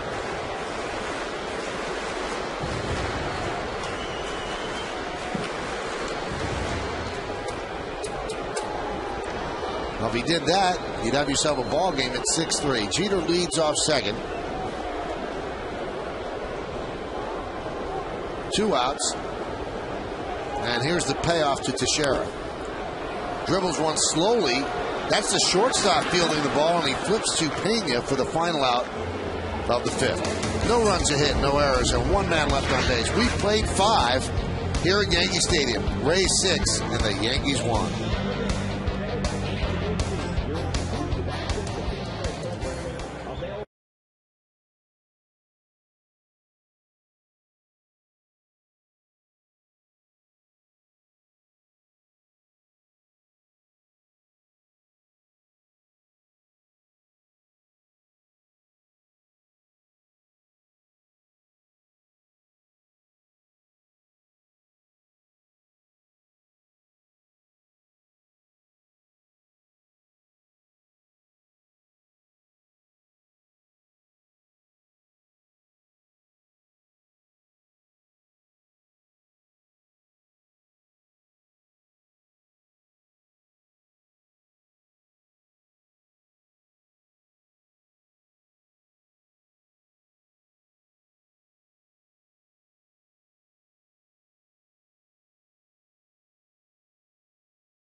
The response to the Toyota text poll, which we gave you earlier, which of these first-place teams is the biggest surprise in baseball? You've been texting us at 58772, and here's how you voted. 45% say it's the Reds, because I guess they agree with Kenny, and the Padres are close behind the Rays. Everybody expected the Rays to be pretty good. I don't know if they expected them to be this good, and the Rangers 8%. Well, we go to the 6th inning, 6-1, Rays over the Yankees. Top of the order, A.J. Burnett still in there. And the pitch to Jason Bartlett is inside 1-0.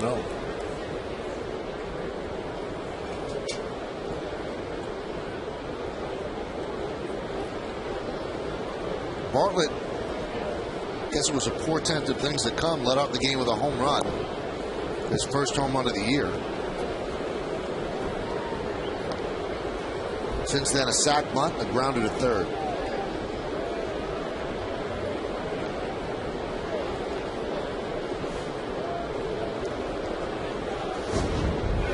the 2-0. 3-0.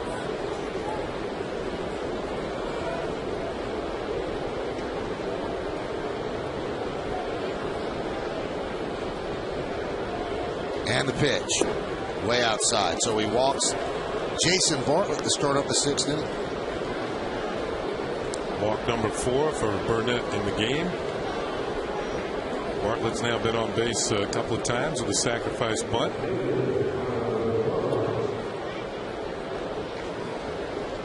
There's Nick Swisher sitting out another game.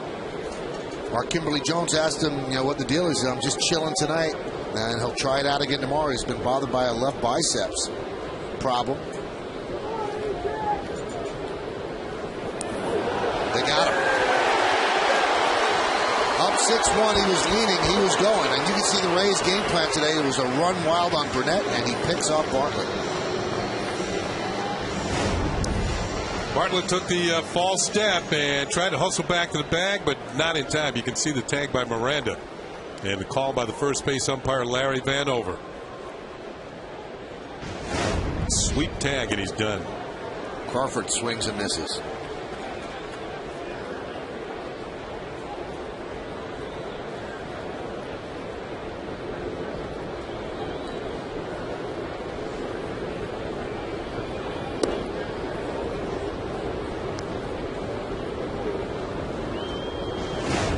Here's another look. You can see the false step. He was ready to set sail for second.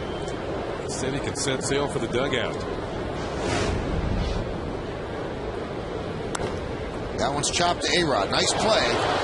Fires low, and a good scoop by Miranda to get the speedy Crawford. A-Rod had to go to his left. Ball's hit fairly hard, but anytime Crawford hits the ball, the race is on. He's got the speed. Good pick by Miranda, first base. That was not one of your short hops. This was well out in front of him. And he has to use a good glove. Make the play for out number 2.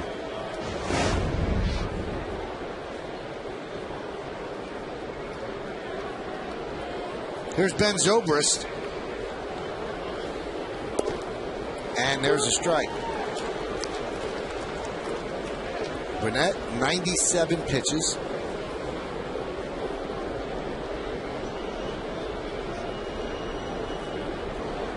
Boone Logan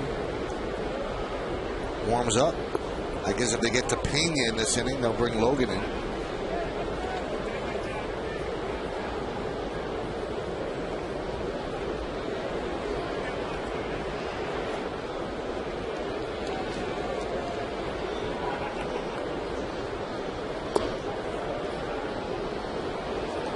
Count 2-1.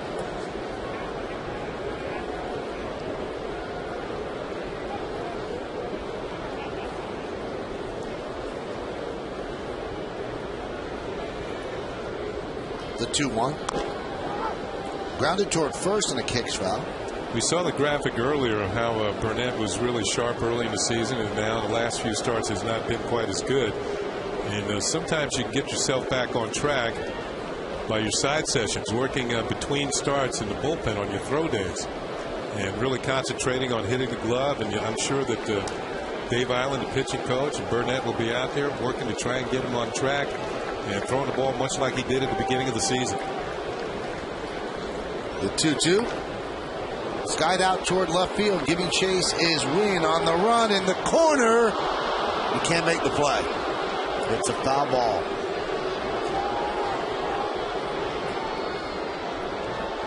Long run for the former Devil Ray, Randy Wynn. The wall, the ball, and Wynn are going to get to the same spot all about the same time. Looked like that fan reached over and touched it, so even if Wynn had been there in time, that play would not have been made. That's also a judgment call by the umpire. Yes, he can. He can, in his judgment, if he thought Wynn was being interfered with and was able to catch that, he could call the hitter, in this case Zobrist, out, but that was too difficult to play in the long run. As I was telling Steve Bartlett just the other day. Zobrist could not hold up. He swings and misses, and that will do it. A 13-pitch inning. No runs, no hits, no errors, and nobody left. Now a message from our friends at the Fox Business Network.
Yes is brought to you in part by your Tri-State Volkswagen dealers. Visit tristatepw.com. By the Karate Kid, starring Jaden Smith and Jackie Chan, in theaters on June 11th. And by Honda. Look for money-saving leases and low financing at your Honda dealer. Well, so far it's been all Rays as they lead the Yankees 6-1 as we go to the bottom of the 6th inning. It'll be Rodriguez, Cano, and Cervelli, 4, 5, and 6 against Wade Davis.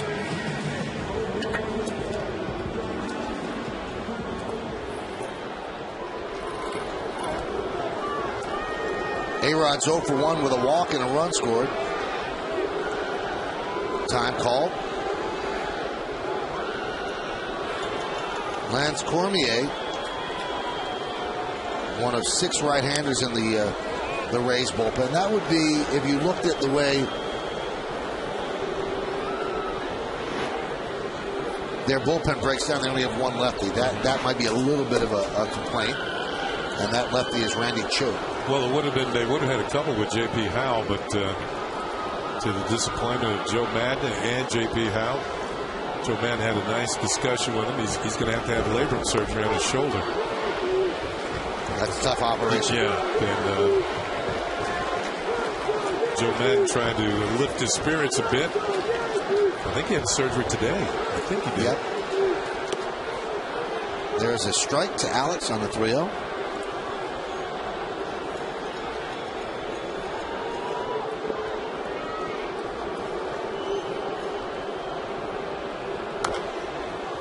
Now, Madden has been asked about having only 1 lefty, and his response is that a pitcher like Lance Cormier happens to be very effective against left-handed batters. So if you have a certain pitch type or selection, a guy with a good changeup would be good, a righty against a lefty. Or a screwball.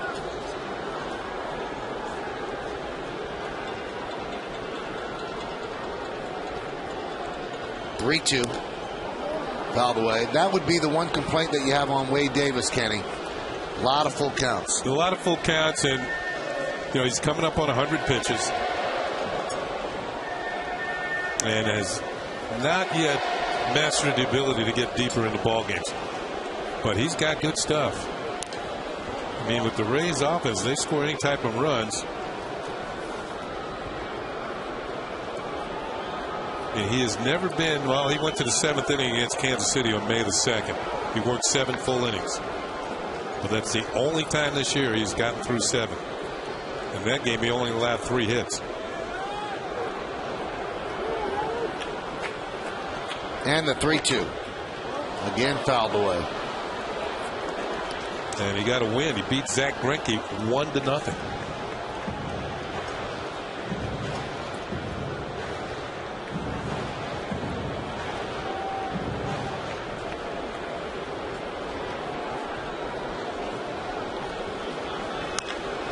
Grounded foul. A-Rod's already seen 9 pitches in this at bat. Here's how you help the rest of the guys in the inning. He's seen 9 pitches. This will be the 10. He'll see at least 10. And there hasn't been an out recorded yet. That one is driven deep to center field. Up and back. Looking up. See ya! Into Monument Park. A home run for Alex Rodriguez. His 589th of his career. And it moves the Yankees to within 4. Oh, did he crush that?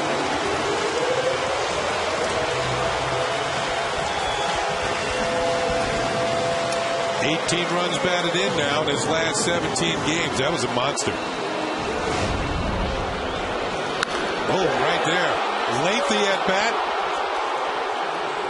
And let's see where this one actually comes to rest. It's the blue area just underneath the glass of the Mohegan Sun Sports Bar out there. Well hit. It's 408 feet to straightaway center. You got to figure that's another 15 to 20 feet. Oh, you would think. No, yeah. That one is sliced through the left side for a base hit. So the Yankees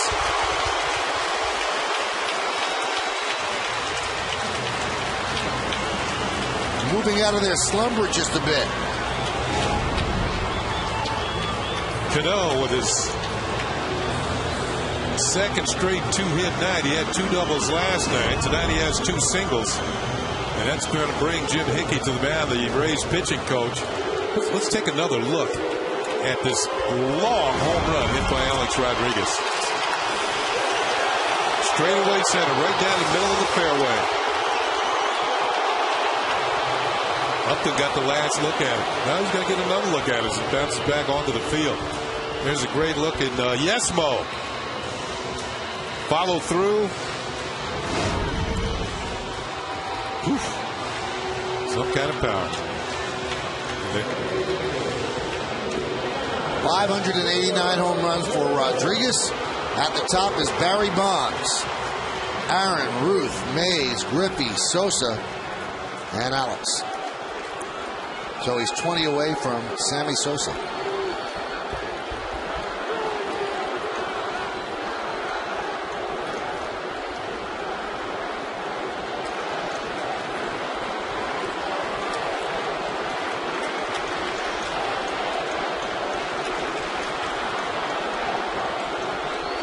And the pitch to Cervelli. Missed outside, 1-0.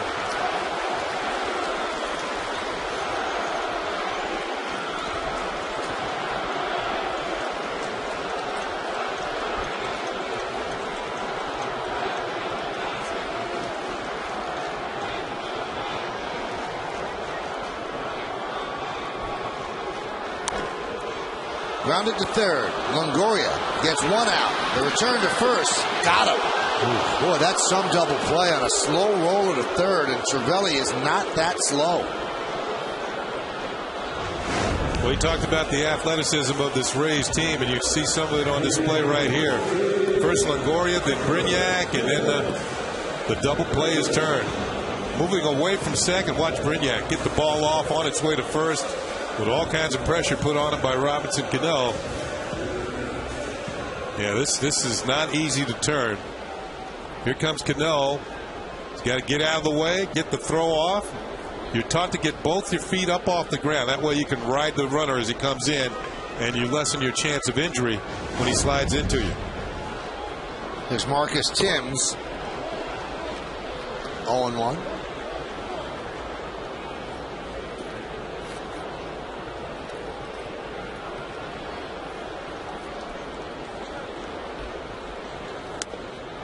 Count 0-2.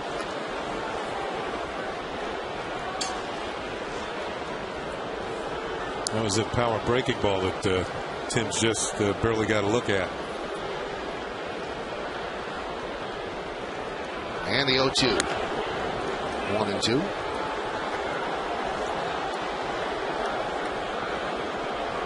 When Wade Davis won his first major league game, it was a complete game shutout. He struck out 10 Baltimore Orioles, and that kind of opened the eyes of the Rays. Told them they might have a pitcher they could use in the future. He was a third-round pick, but going back to 2004, as I said, he turned down the University of Florida to sign with the Rays, and has worked his way up, and this year became the 5th starter. Hit sharply, and somehow he got it through. Past the diving Longoria, past the diving Bartlett, and it looks like Marcus Thames is hurt. And with the Yankees injured the way they are, the last thing that they could really afford is to lose a player. Let's see how this happened. He hits a rocket through the hole, trying to get out of the box. He throws the bat out in front. Oh, wow. My goodness. Steps on his own bat. That's amazing. Oh. Now he's trying to walk it off around first, but I don't think I've ever seen this.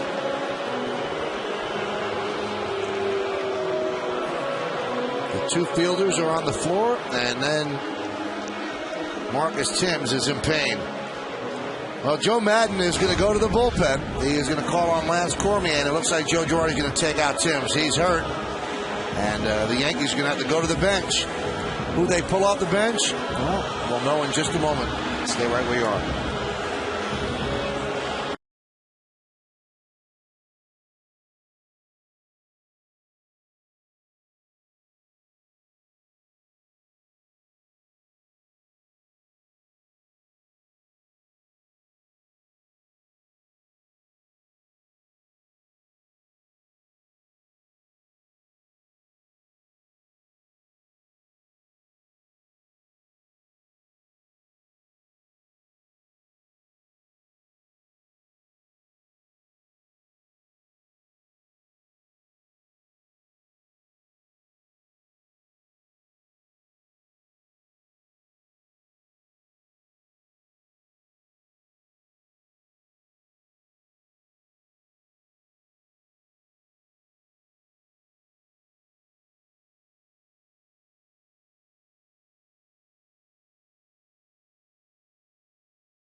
Wade Davis as Joe Madden makes a call to the bullpen, brought to you by AT&T Rethink Possible.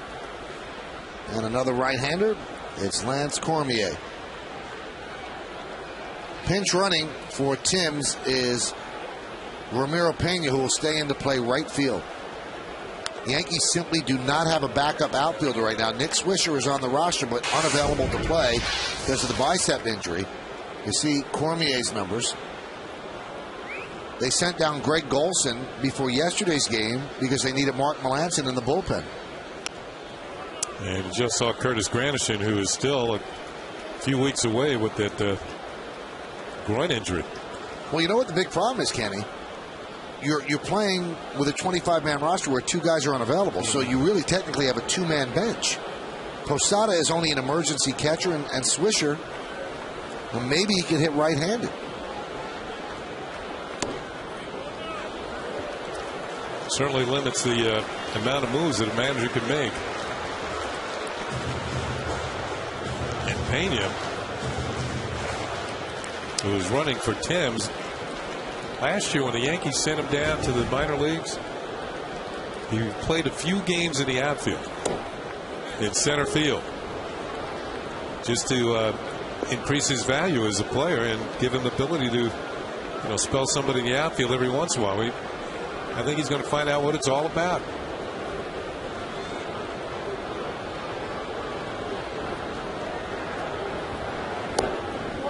Well, it's very clear, Kenny, that in this situation with Tim's out, that Nick Swisher's a complete non-player. He's not available at all, because you would think that in this emergency where there are no other outfielders that Joe would go with Nick Swisher, but Swisher obviously can't play. So he's a dead body on a 25-man roster. And Posada's the same deal. So now they have nobody that's available. After Pena, that's it. They're carrying 13 pitchers because of the way the bullpen has been batted around. And plus, with interleague play coming and going over to Citi Field and playing National League rules, you could use that extra pitcher. And you can also, with pinch hitting for pitchers, you're going to need people off the bench that can play. Runner goes, and Miranda works a walk. So very quietly, the Yankees are trying to climb back in this game. They're down 6-2, bottom of the 6th inning, and here's Randy Winn coming up with runners on first and second and 2 outs.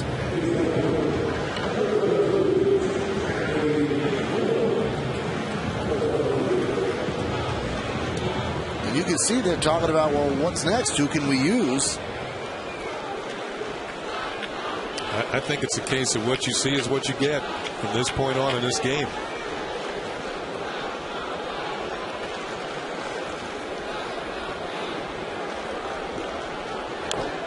And Wynn fouls it off. You got to hope that somebody else doesn't foul a ball off their foot.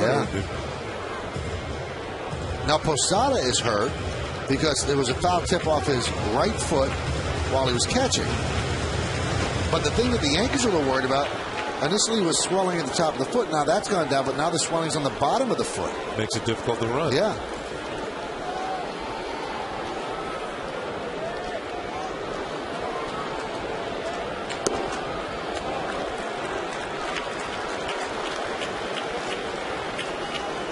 This is on Sunday against Minnesota. Michael Kadire at the plate, and that on the inside of his foot, that foul ball off the bat of Michael Kadire.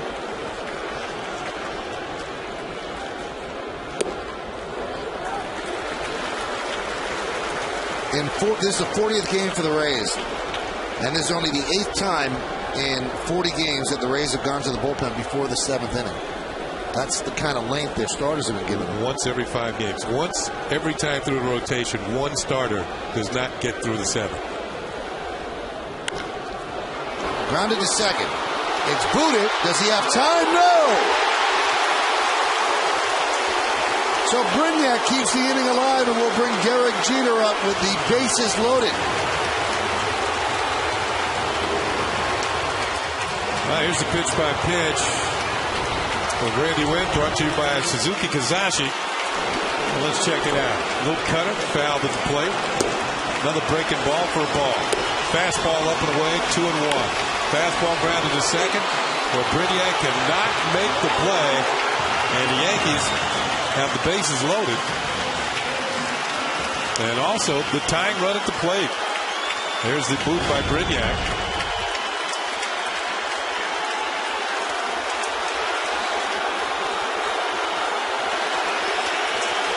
Bases loaded with the Yankees. Jeter 1 for 3 against Davis. Cormier deals low. Well, finally the crowd getting something to cheer about here.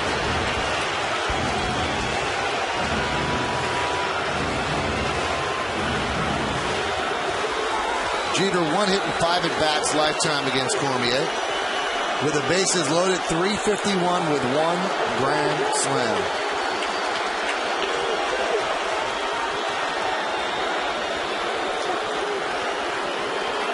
Reggie Jackson, who, by the way, belated happy birthday, it was his birthday yesterday, once said Derek Jeter doesn't have a lot of grand slams because he doesn't need to hit him and he doesn't want to hit him. He just wants to get base hits. And you can see he gets base hits at a very high clip. And now he's written the count 2-0.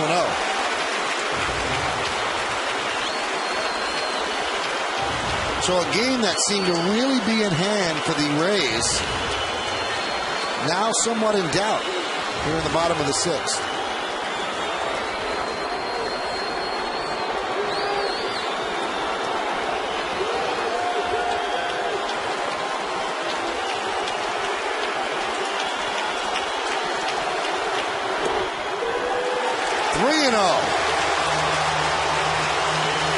Now, if you're Girardi, you roll the dice and green light Jeter.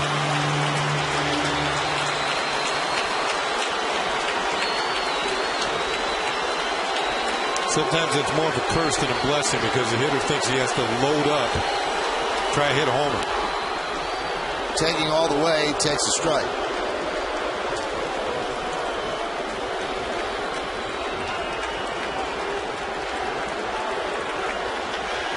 And you're talking about Jeter with his high average, getting hits with the bases loaded.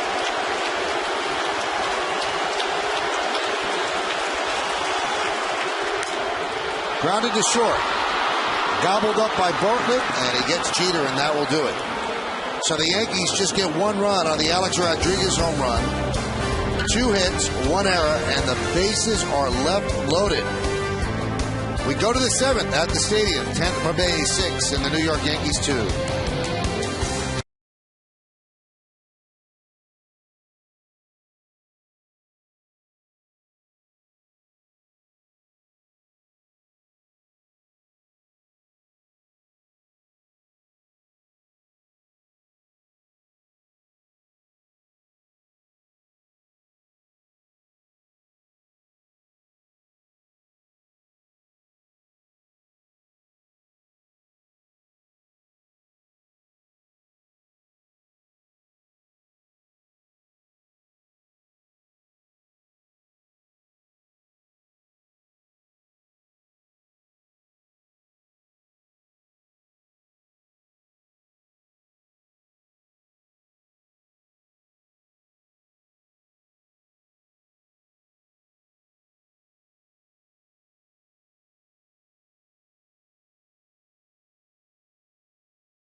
Don't miss an all-new WB Mason presents the Joe Girardi Show.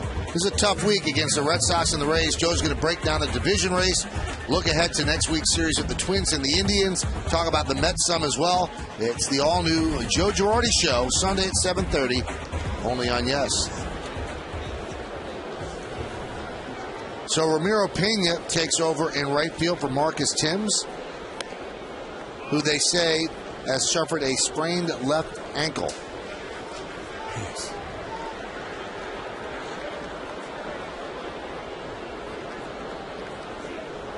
A.J. Burnett still in there. The 1-0 grounded foul. On the Verizon Wireless scoreboard, 6-8-1, 2-7-1 for the Yanks.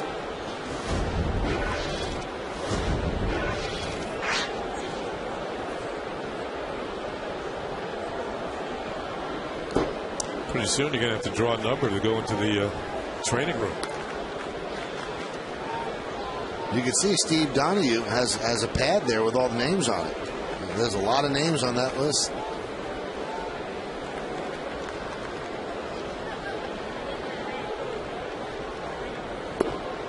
Breaking ball. Now, there's a lot of bookkeeping involved. We said that before yesterday's game, Greg Golson was sent down. Yeah. Now, the way it works, you can't bring Golson back up unless you put somebody on the DL. Then you're allowed to bring somebody back up. Otherwise, you have to wait 10 days. So I don't know if Tim's injury is a DL injury, but they have to get an outfielder here. That one's grounded to third. Fielded by A-Rod. Throws across the diamond. Not in time, but a nice scoop by Miranda. Infield single for Longoria. A-Rod was playing deep to begin with. Ground ball almost directly over the bag. Longoria gets a good jump out of the box. A-Rod from foul territory throwing on the run, and Longoria beat it out by at least a good step and a half. There's one. Good step. And he's safe. And he made the call. Same one that the first base umpire Larry Vanover did.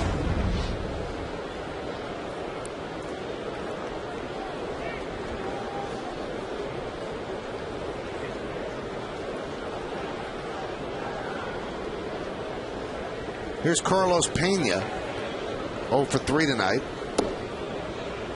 and 6 for his last 61. And he is on the interstate, hitting 187.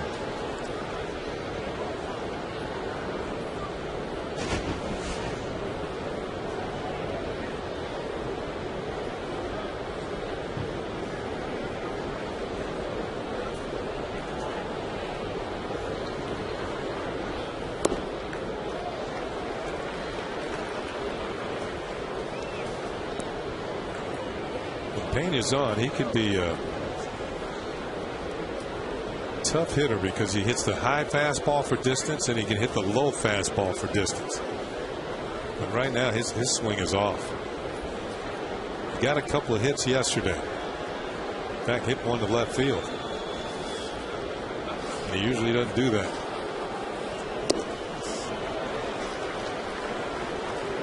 One and two.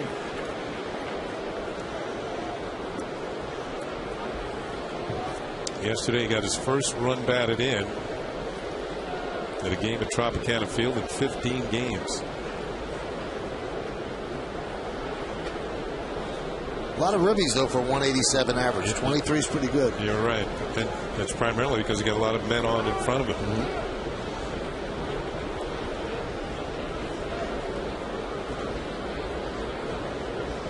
The Rays are 5th in the big leagues in runs scored, and they're 1st in runs allowed, least runs allowed. 2 and 2.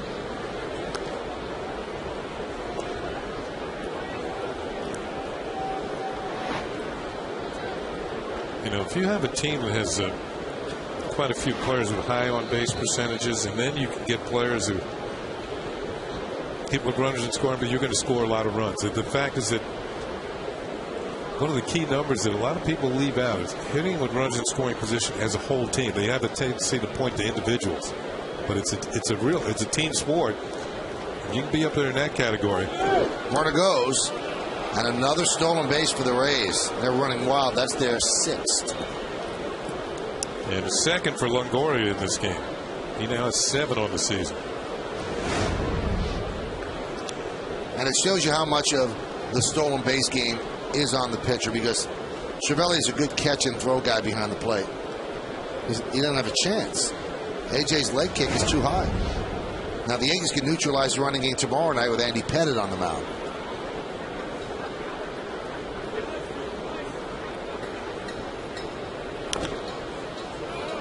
Now that was the 113th pitch thrown by AJ. His highest pitch total this year was 116.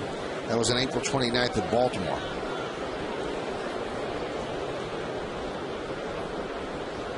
Now AJ will have an extra day of rest because Monday's an off day.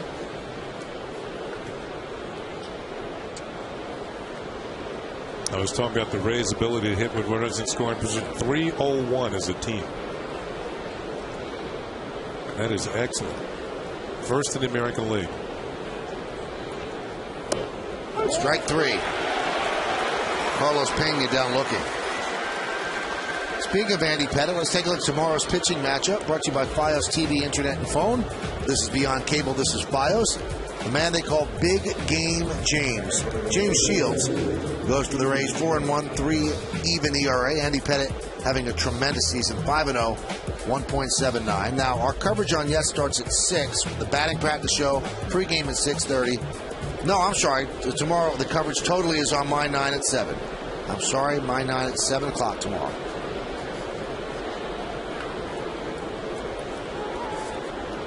But on Friday with the Met game, the BP show starts at 6 from Citi Field. 6:30 is our pregame show.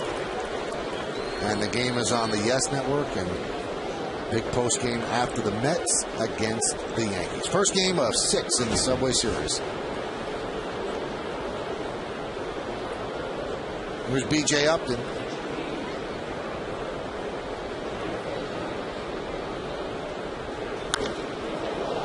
High fly ball, fairly deep center. Gardner puts it away. Tagging is Longoria. He'll go to third.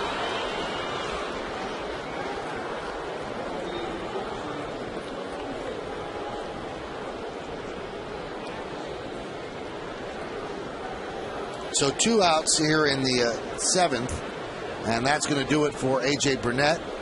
He's thrown 116 pitches. And with Hank Blaylock due up, Boone Logan's going to get the call. So a struggle for A.J. Burnett. He pitched into the 7th inning, which is more than you thought he would do when he was pitching in the 4th. So that's somewhat of a Pyrrhic victory as the Rays lead 6-2. Come on back.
And all of that adds up to 6-2 Rays as A.J. Burnett departs and gives way to Boone Logan. That little tease there, courtesy of Josh Isaac and all the people on tape. Yeoman work. Oh, my goodness. Great stuff. Gabe Kapler will pinch hit for Hank Blaylock. Runner at third with 2 outs. I wonder who the DJ is who picks the music, too. I think it's all Josh. Yeah. That truck must be jumping down.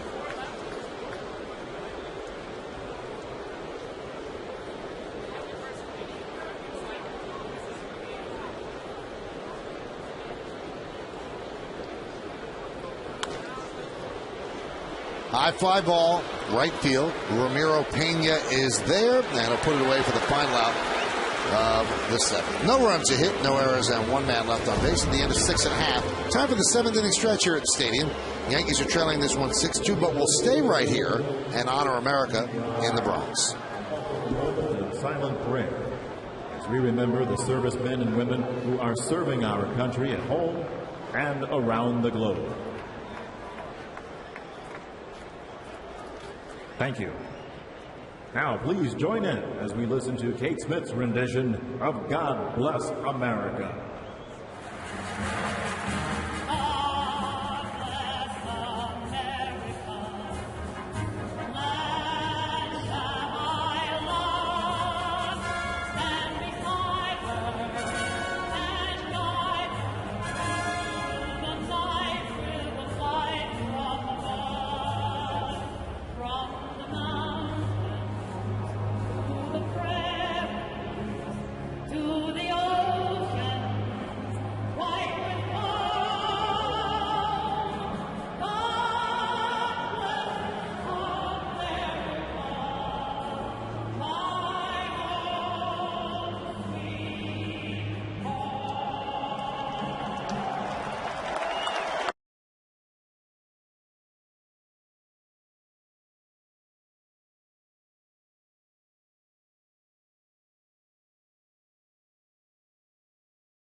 I got an extra reason. 55 years? Wow.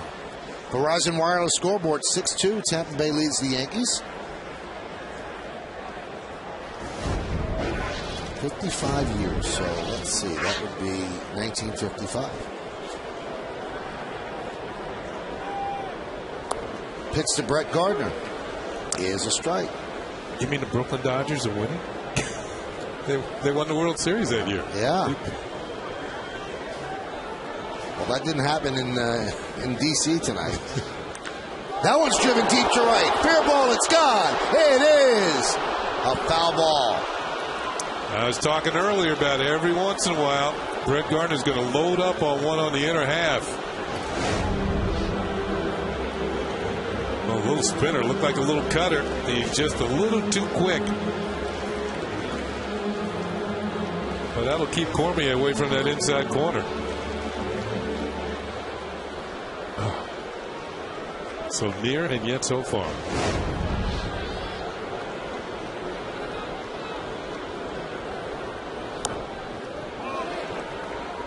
Count 1-2.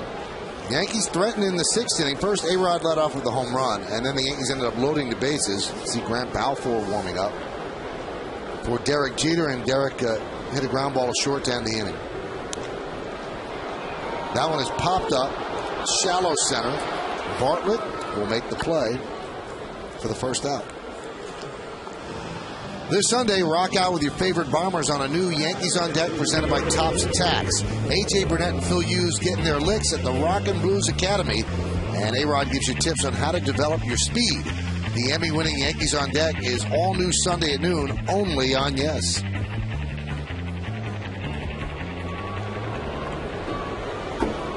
Here's Mark Teixeira. He was 0 for 3 against Wade Davis. Shift is on again for Teixeira.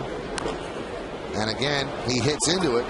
That's the shortstop, and a nice play by Bartlett as he flips it with his glove for the second out. And that's the second time that Teixeira's done that. Did the same thing in the fifth. And you can see Bartlett on the move, not bothering to use the hand, just flips it out of the glove. You know, Michael, I think he's one of the more underrated shortstops in the league. I mean, he can steal bases. He's got some power. Pretty good fielder. I thought that was one of the rare mistakes that the Twins made in terms of evaluating, because they've been looking for a shortstop, and Bartlett could have been doing for them what he's doing for the Rays. Yeah, he really came into his own. Not only that, they got Matt Garza, too, in that trade. They gave up Delman Young, but I think that they had given up on him. Well, they had enough outfield. Yep. The 0-1. Alex fouls it away.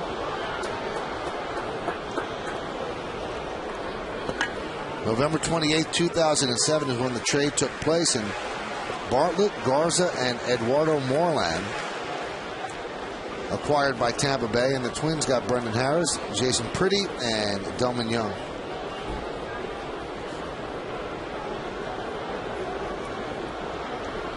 The 0-2. Strike 3. Alex Rodriguez down looking, then a 1-2-3 inning for Lance Cormier as the Yankees go down in order, and we go to the 8th inning. Tampa Bay 6 and the Yankees 2 on Yes.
Is brought to you in part by J&R Music and Computer World, and by Toyota, the official hybrid vehicle of the New York Yankees.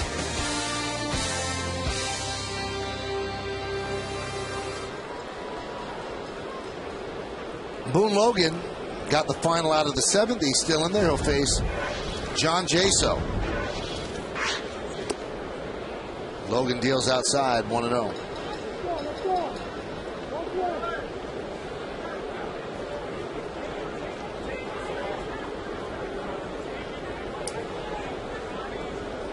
The 1-0. There's a strike. Jaso's known for his good batting eye.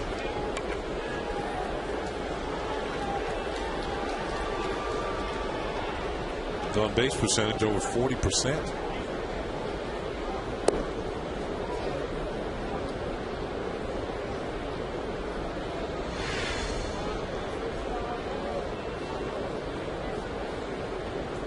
He's actually walked more than he has struck out. The 2-1. Count 3-1.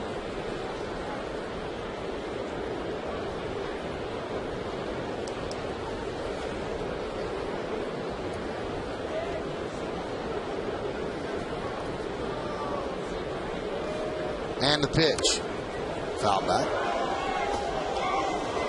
Jaso's played so well. What happens when Shopik comes back? Because they like Shopik, and Navarro is really struggling at the plate. What could you do? Yeah. Tough call. Somebody's going to have to make that decision.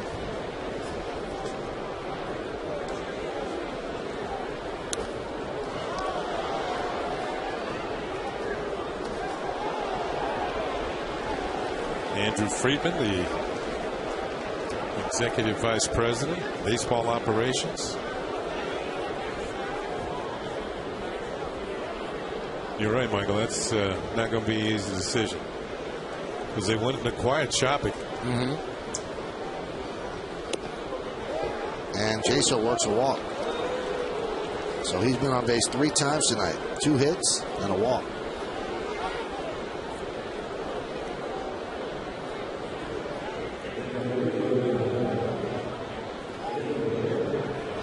Pinch hitter here. Sean Rodriguez is going to pinch hit for Reed Brignac.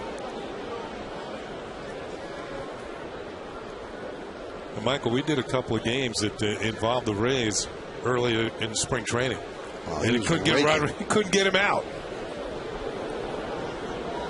And he actually made the ball club, but right now hitting just .217. I believe he had like 5 home runs in the first 10 spring training games. And he hit in the high 400s for the entire spring training. And then the bell rang. Got him from the Angels system. And there he hammers one into left field. That's a base hit. It's going to go to the wall. Randy Wynn will play it out there. Jaso's being waved home. The throw from Jeter is not in time. It's an RBI double by Sean Rodriguez, and now the Rays lead 7-2. It appeared that Jaso was going to stop at third. First of all, the pitch is in the middle of the plate, following a base on balls. It happens quite often, and Rodriguez was ready. There's the little bobble by Randy Wynn, and that might have been the difference, is the reason why they sent him. Watch Jaso get to third. I thought there was a bit of a hesitation here. Looks like he's slowing down. Yep, and now they send him. And it's Tom Foley. There's only been one other third base coach with a team longer than him. Going to tell us who it is later? When we come back, it's a tease. Right. We'll be back as Logan departs.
Yankee season on yes. We are asking you to vote along with us for the Chevy Player of the Game. You can text your vote to 58772 or vote online at yesnetwork.com. Tonight's candidates are number 1, Alex Rodriguez. Number 2, Jason Bartlett. Number 3, Evan Longoria. Number 4, John Jaso.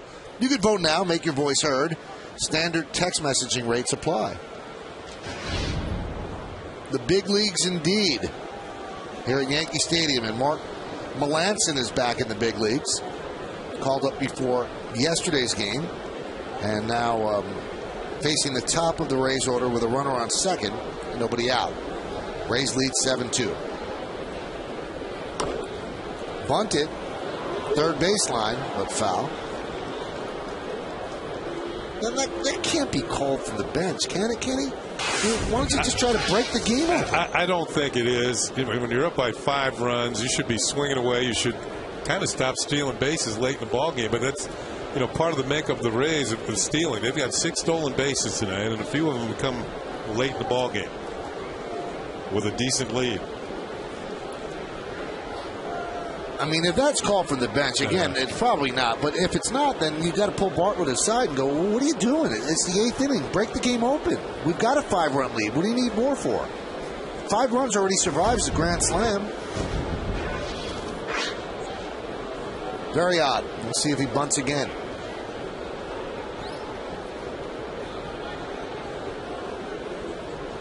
Doesn't this time, and fouls it back. So I guess that was on his own. It was on his own. Maybe he caught A-Rod back.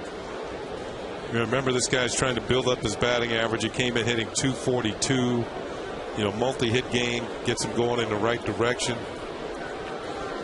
He's 1 for 2 tonight. He's raised his average. He's been really struggling. Let's see. 11 for his last 60. So he's going for that second hit.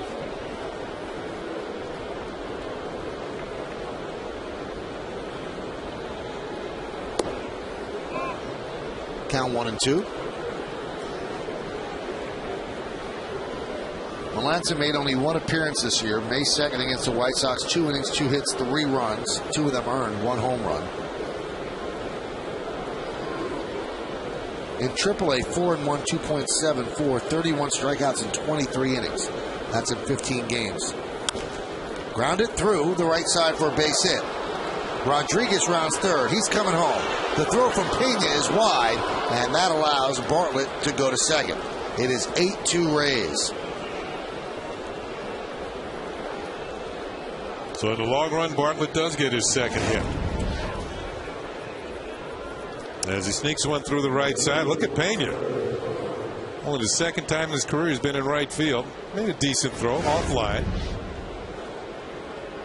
But it allowed Bartlett to get to second base. That was the good news, good throw. Bad news, runner of the guy who hit it went to second.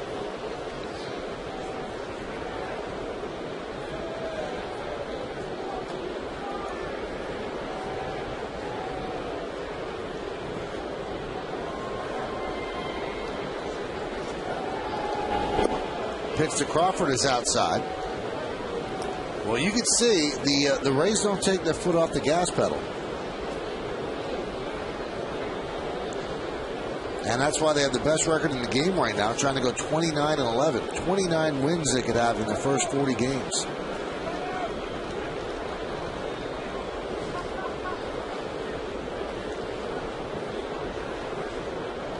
It takes like a perfect game to slow these guys down. They were the team that was on the field when the Dallas played with the A's through the perfect game. And last year they got perfect games by Mark Burley. Yeah.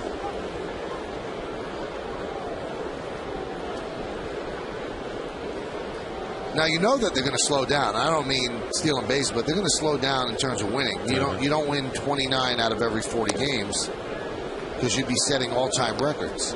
Let's just round it off and say they won 20 out of 40. Well, there are 4 quadrants to a baseball season plus 2 games. They're not winning 120 games. But at 29, you know what? 116's been done. The Mariners did it. The Yankees won 114 in 1998.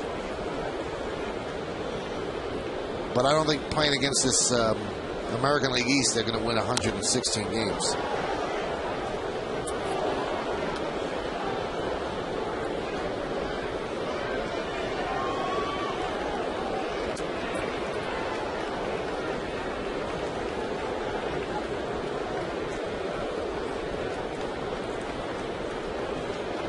Crawford 1 for 3, hit by a pitch. RBI, run scored. Illustrate your point, Michael. American League East is the only division with 4 teams that have won 20 games already. Several others have 3 teams. But the American League East, even the Red Sox, start tonight at 500, 20-20. But they've won 20 games. You win this division, you earn it.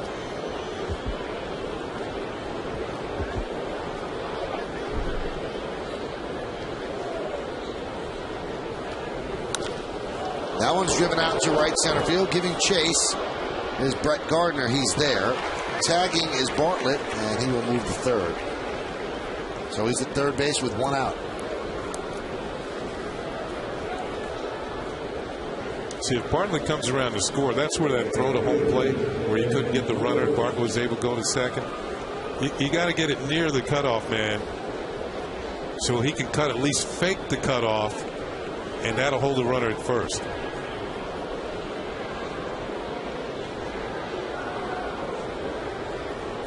So what happens is now the Rays have a runner at third. The Yankees have to bring the infield in, and they've got a chance to build another run. Here's Ben Zobrist. Count 1-0.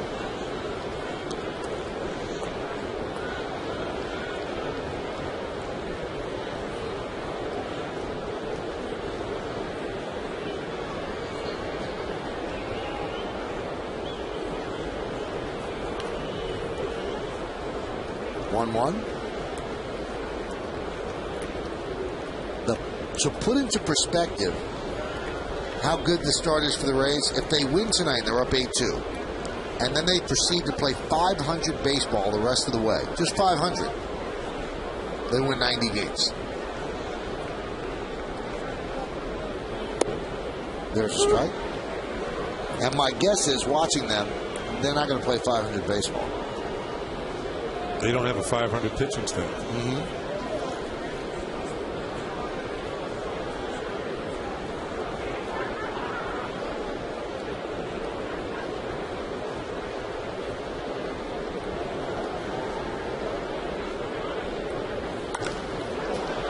Slaps a single to left field. Bartlett will score, so Zobrist picks up an RBI, and now it's 9-2 Tampa Bay. I told you Zobrist is another Ray been struggling. Well, he's coming on this month, but in April he wasn't hitting much of anything. But he's well over 300 in the month of May. He's got 2 hits tonight.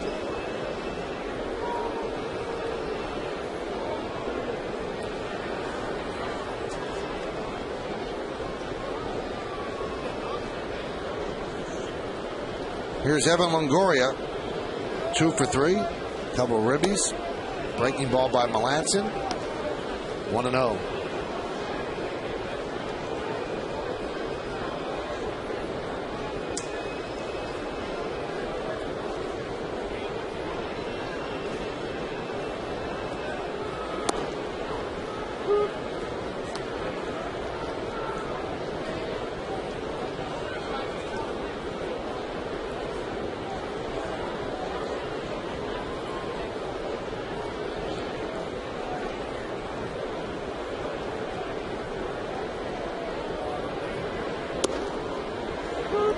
Count 1-2. The Yankees are in danger of losing back-to-back games at home for the first time since last September 11th and 12th, and that was against the Orioles. So go figure that. The Yankees have just been great at home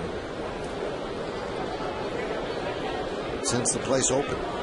The 1-2.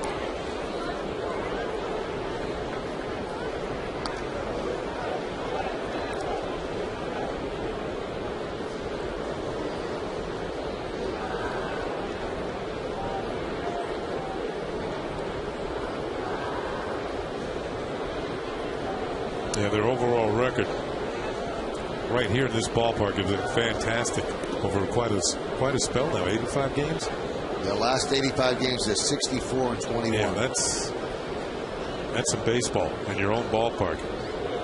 That's sending a lot of people home happy. but it doesn't appear tonight's going to be one of them.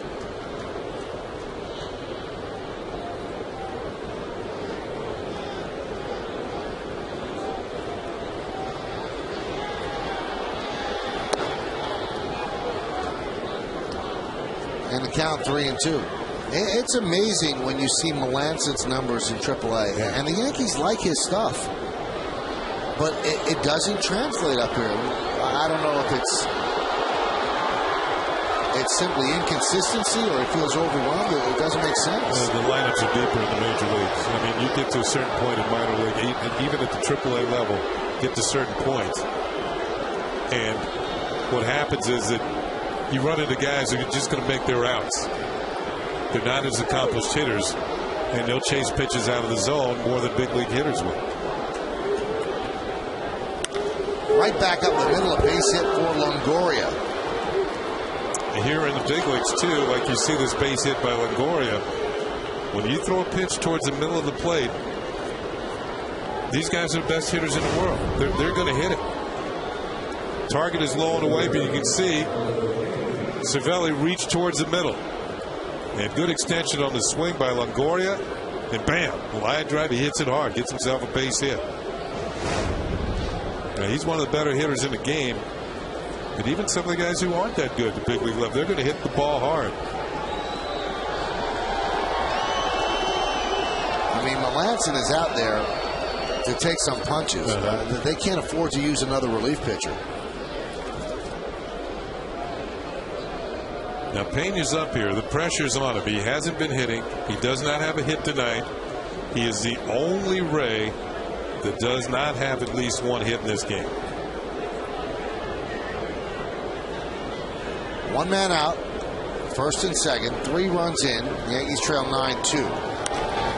That one is skied to deep center. Going back is Gardner, and he makes the play. Tagging is Zobrist. He's rounding third. He's coming home, and he will score. So a set fly for Carlos Pena, and the Rays lead 10-2. This team does not stop running. So a great play by Gardner that took him to the ground. He couldn't get the ball in quick enough. Out there by the 408 side, and because he had to leave his feet, you can watch Zobrist at second and third. Give third base coach Tom Foley a heads up, too. He makes the catch. Zobrist has some speed. They're checking to see if he left too soon, but obviously he did not. And now it's going to be a 10-2 ball game. So they're going to have to do this properly. Get on the rubber. And then step off. Yeah. And now throw to second. Did he leave too soon? No. So the run will count, and it's 10-2. Now, I was talking about Tom Foley before. He's been the third base coach. Watch Zobrist, back to the bag. Ball's in the glove, and he's on his way. And Tom Foley's going to keep him going. Foley's been that third base coach for the Rays for 9 years. And before that, he was in the organization. As we look at Gardner run it down. Heck of a play at center by Brett Gardner. Leaves his feet, but because he had to do that, that gave Zobrist time to round third and head for home. Wow. That one is skied out to right field. Giving chase is Pena. He dives, can't make the play. And that'll bounce into the seats for a double. That's going to stop Longoria at third.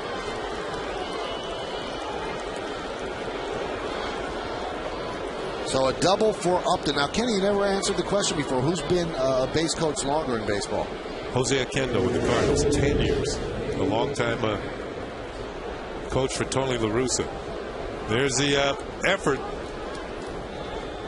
You know, you're thinking about it. The Yankees are running low on outfielders. You got outfielders diving all over the place, and it's because of the competitive nature of players. When they're on the field, they're taught to play hard.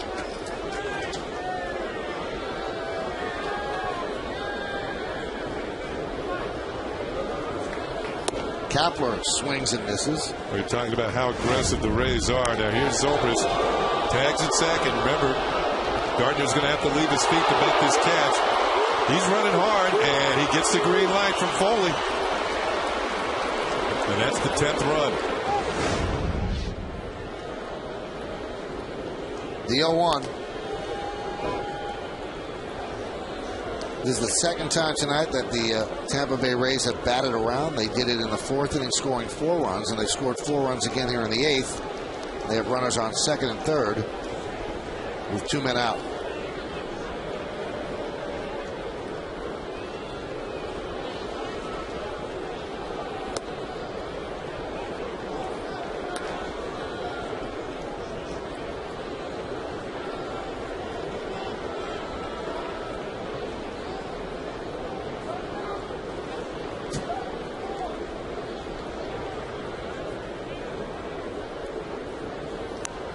Foul back. Kapler's had an unusual career. He actually retired for a year and became a manager in the Red Sox system. He was still young, decided he missed the game, and came back. And since that time, he's played 3 years since retiring.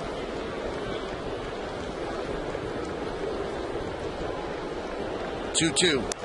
Strike 3, Kapler down looking. But the Rays score 4 runs on 5 hits. 2 men left. We go to the bottom of the 8th. 10-2 Tampa Bay.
Game, why get a car when you can own a Land Rover? Because of the distance on this one, A-Rod clocks one. And that's going to be our Land Rover drive of the game, his 6th home run of the year.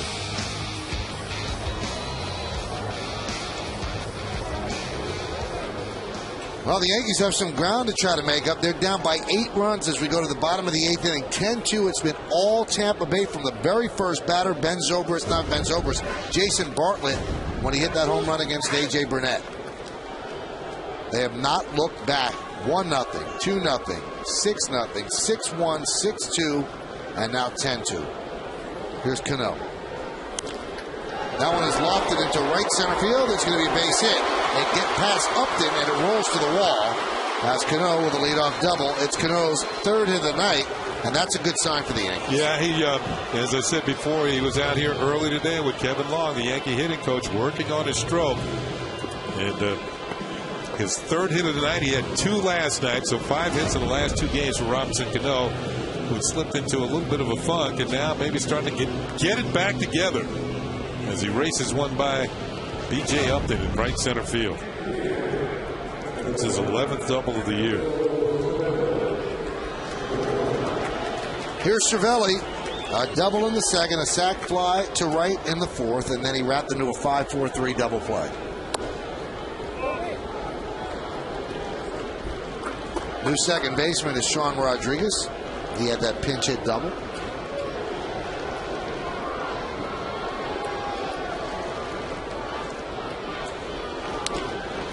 Grounded to short. Bartlett. And they get Cervelli for the first out. Now, the interesting thing is nobody ever wants to throw a pity party for any big market team.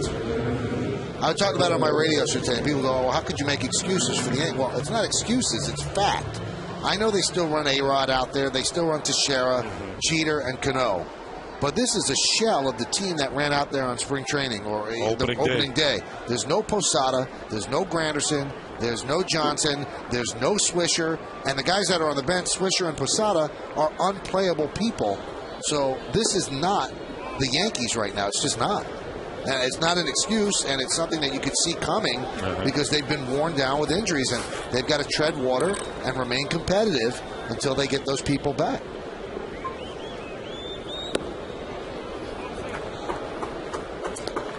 Yeah, the thing about it, you can survive missing some guys for a few days. You know, if it's one of those little injuries where you're nicked up a bit and you need a couple of days. But when you start missing a week or more, then it starts to be a little more telling as to what's happening with your ball club. And when you start playing depth every day, that's when you get in trouble. There's a reason it's depth and it's not in the starting lineup. Well, now all of a sudden your depth are starters. And you can see why they're depth and they're not everyday players. Hot shot to short. Bartlett catches it in the air for the second out. Boxing is returning to Yankee Stadium. Come out to the stadium on Saturday, June 5th for the Stadium Slugfest when the undefeated WBA Super Welterweight champion Yuri Foreman defends his title against three-time world champion Miguel Cotto. Get your tickets today at Yankees.com/boxing to see the history of boxing continue at this great venue, Yankee Stadium. So Pena hit the ball right on the screws, but Bartlett made the play, and that'll bring up Miranda.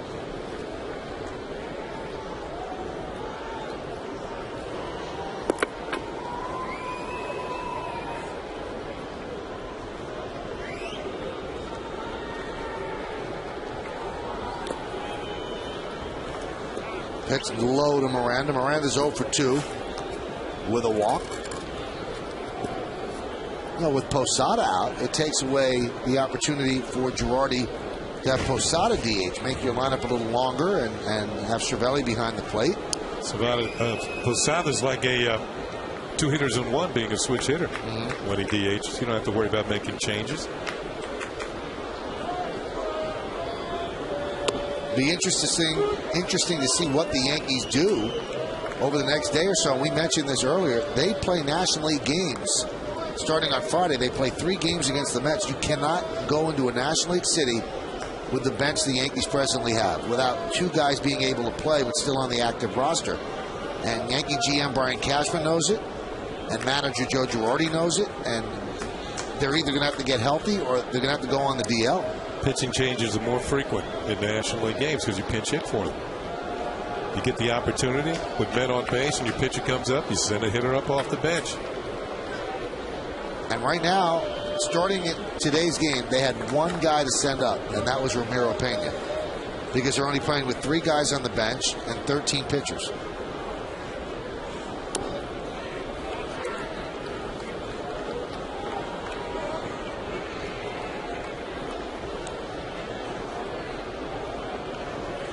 And you know he's young, and he's done a nice job, but he's in there every day, Francisco Cervelli. And then you have to hope, well, something doesn't happen to him.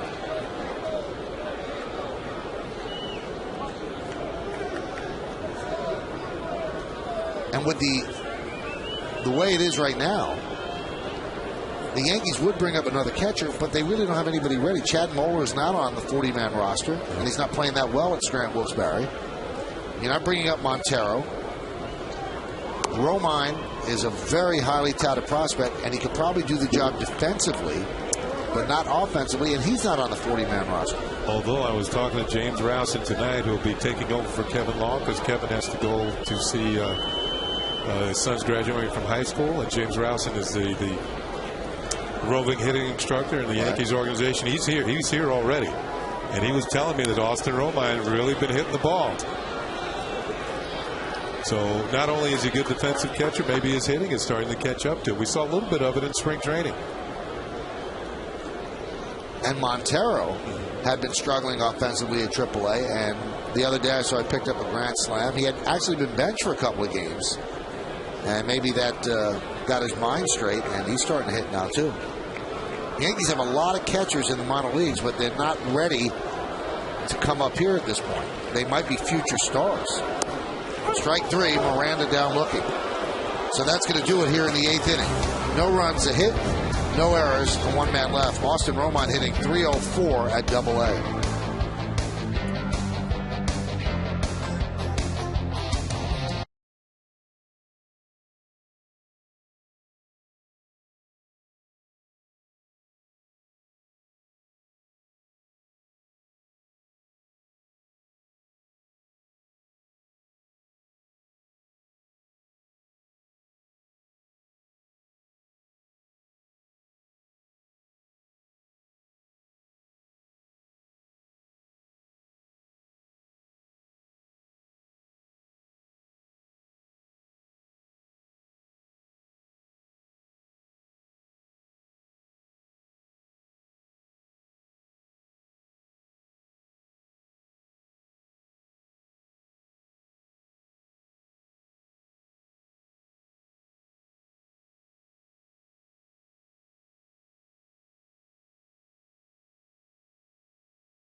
Lorenz and Jack Curry back in the studio for the WB Mason post-game show. Get highlights and analysis of this first game against the Rays. Plus, Kimberly Jones will talk to the team in the clubhouse. It's all coming up later on the WB Mason post-game only on Yes. And we'll find out more about the injury to Marcus Timms and how severe that is. The left ankle sprain. He actually tripped over his bat or stepped on his bat after getting a base hit. So we go to the 9th inning, and John Jaso takes a ball from Mark Melanson.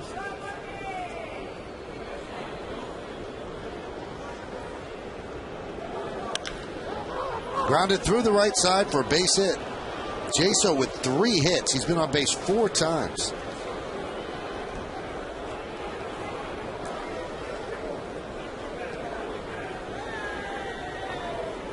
We had told you as we went to break what Austin Romine's numbers were at AA. 304, 3 homers, 23 ribbies.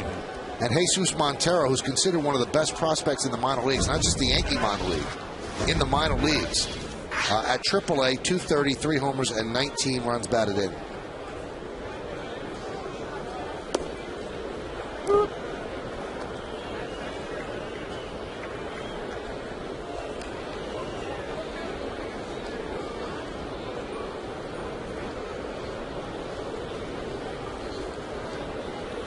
Sean Rodriguez came over to the Rays in the Scott Kazmir deal made toward the end of last year, and that was a 2-prong deal.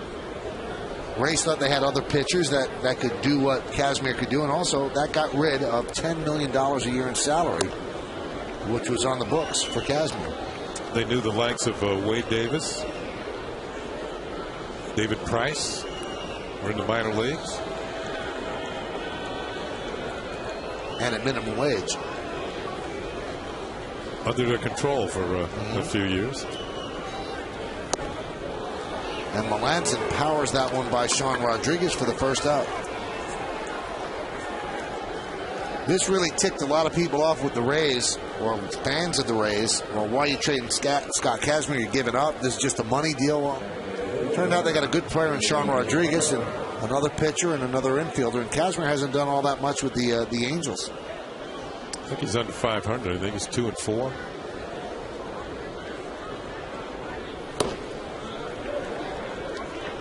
Although you watch this Rays team play, Kenny, Rays fans don't have that much to argue about. They don't even turn out to see the team.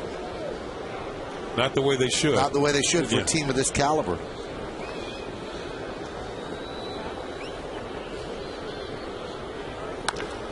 Let's see if they can turn 2 on this. There's one on to first. It's a double play.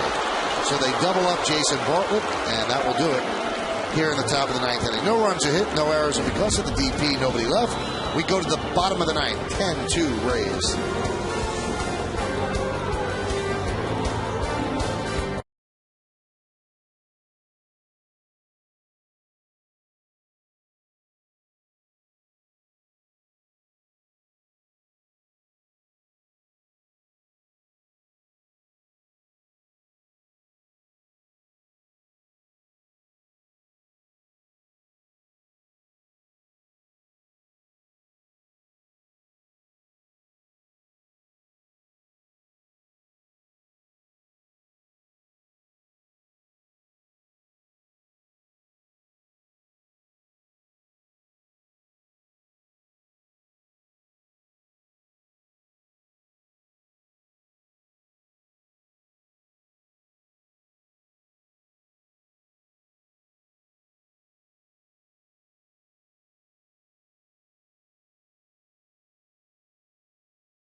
Sonnenstein, and it tells you how deep their rotation is. Andy Sonnenstein's been a starter, and now he pitches out of the bullpen and kind of in mop-up duty, and he's done a pretty good job. Yeah, pretty good job. Just 11 hits and 16 in the 3rd innings. He's not a particularly hard thrower, but he's got excellent control. You can see just 3 walks and 16 in the 3rd. That was his modus operandi when he was a starter. And now bringing that excellent control out of the bullpen, throwing strikes.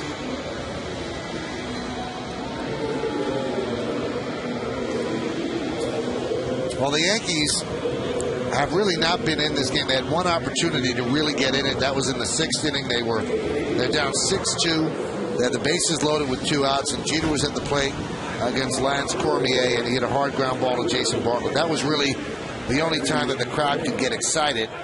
Just didn't work out for the Yankees. A.J. Burnett didn't have his best stuff.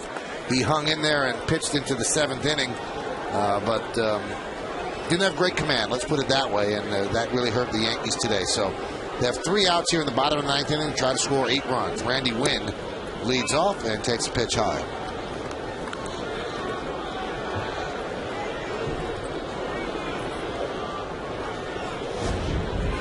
And tomorrow, James Shields against Andy Pettit. That's going to be on My 9 at 7 o'clock. Fouled away. Well, they announced the crowd tonight. Tickets sold 43,283, and as you can see around the ballpark, many of them, most of them have left.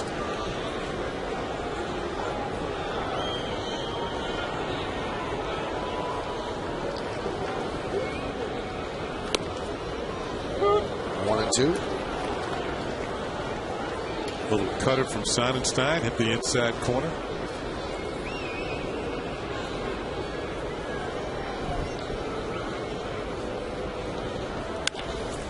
Tried to pull an outside pitch and grounds it to Rodriguez, and there's one away.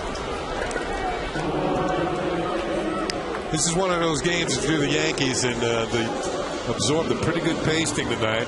Maybe even absorbed another injury to a player in Marcus Thames. But you got to have a short memory. You talk about closers having short memories. You got to be able to turn the page in this game. Baseball is you can't have the highs too high after a win, or lows too low after you lose. You got to come right back the very next day. That one's grounded to third. Longoria gets Jeter for the second out. Hey, stick around for the postgame show with Bob and Jack and Kim to find out who's tonight's Chevy player of the game.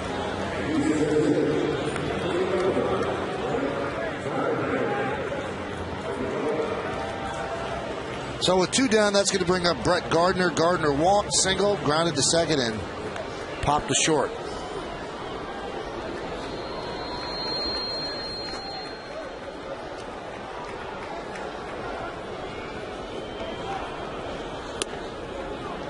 In the first inning, Gardner walked and essentially was picked off. He took off for second, so it scored a caught stealing. But that, like the home run by Bartlett, was kind of a portent of things to come. The kind of night the Yankees were going to have. Count 1-1.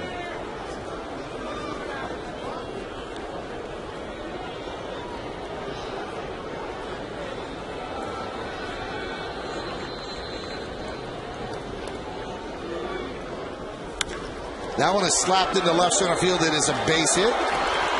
Cut off there by Upton. And Gardner thought about getting 2, but hustles back. He realized, hey, we're down by 8. And if I ever got thrown out at second, I could just keep running. Thrown out at second to end the ball game? Yep. I've seen worse. Here's Gardner taking that big turn Michael was talking about. He slams on the brakes and hits for safety. Funny thing, I think he would have made it stand up. I think he would have made it too. But he's right. You know, don't take a chance. I've seen players try and steal third with 2 outs in the ninth and get thrown out. Game over. Here's Teixeira, a rough night for him. He is 0 for 4 with 2 strikeouts and 2 soft ground balls to the shortstop, who's on the second base side of the bag.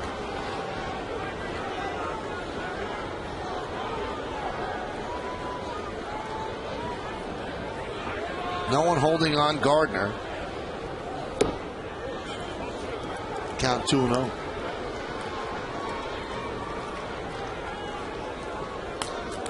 Mark came into the game 9 for his last 27, so hitting .333. But he has struggled tonight.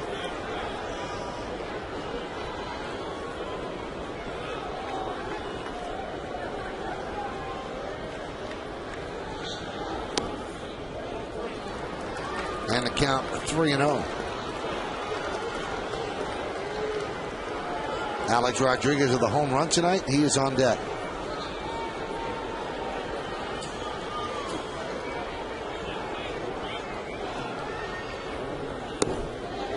And Teixeira walks on 4 pitches.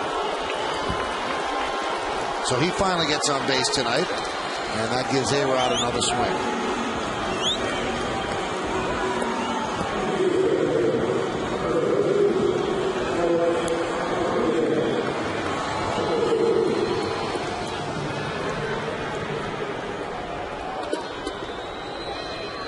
Not many things for Girardi to do on that card.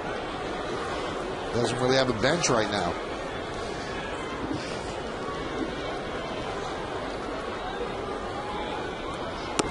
A-Rod hit a home run on the blue part underneath the Mohegan Sun Sports Bar. And then the ball dropped into Monument Park. And for A-Rod, that was his 6th home run of the year. That's where it hit. There's only been one player that's hit that. That's Russell Brandon. Hit the actually hit the black part. Yeah, the tinted windows.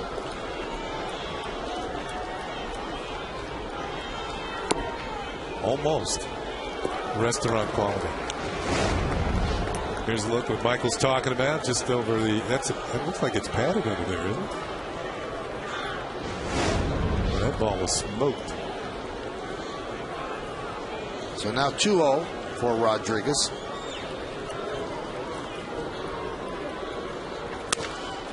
There's a ground ball up the middle. Grabbed there by Bartlett. They don't get the force. Everybody is safe. So Alex Rodriguez gets a hit thanks to the hustle of Mark Teixeira.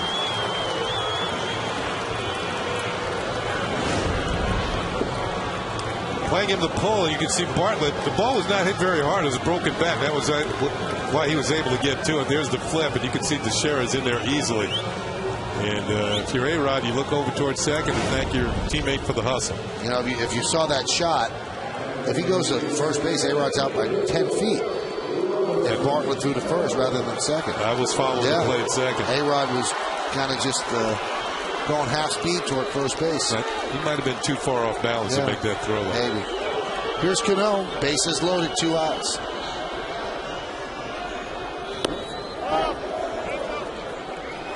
And the third base umpire, Campos, said he went. Take a look at this, Kenny. You don't even see A-Rod in the picture.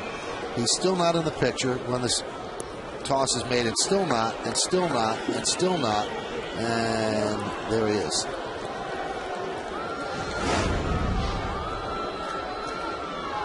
The 0-1. 0-2. Cano has been the bright spot for the Yankees today with 3 hits. Here's another look. There's the broken bat. He thinks there's going to be the force at second. You know what? He might have slowed when he saw that Bartlett was going to flip. Yeah. So he was running hard out of the box.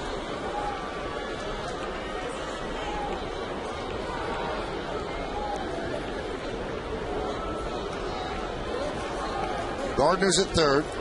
Teixeira at second. Rodriguez is at first.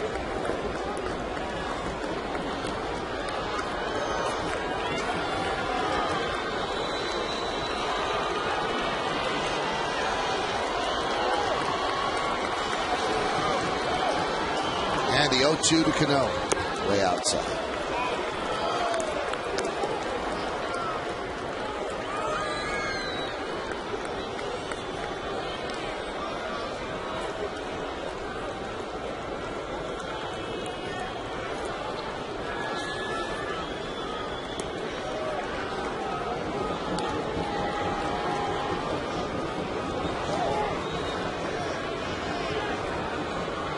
The 1-2.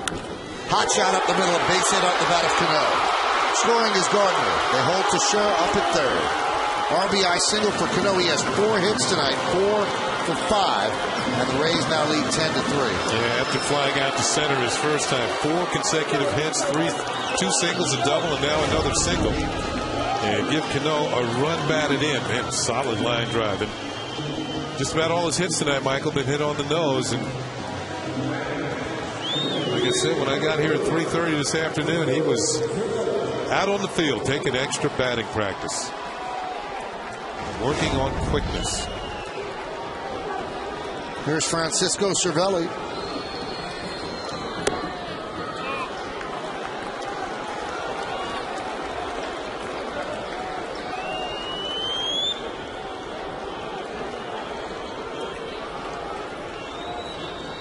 Four hits for Cano, ties a career high.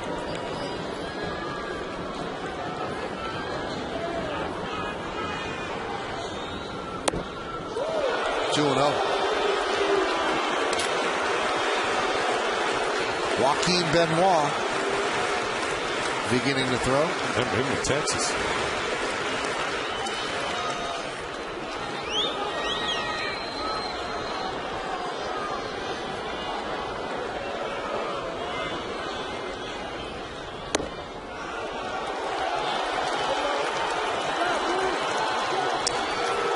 Well, the whole idea is just to keep the line moving if you can.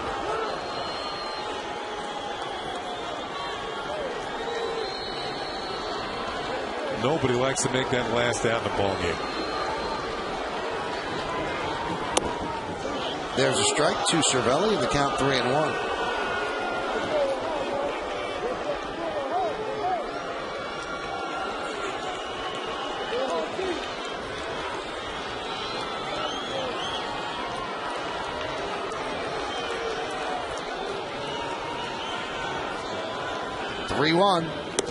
and he walked in a run.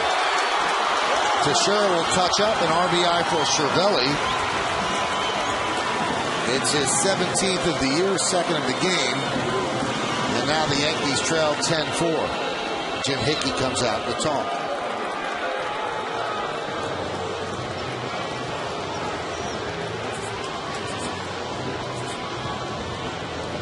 Well, maybe this ninth inning leaves a little bit of a better taste in the mouth for the Yankees. Yeah, I always felt that when you're behind by quite a few runs, if you show some late foot in the ball game, score some runs, it's almost a reminder to the other team that we'll be back tomorrow.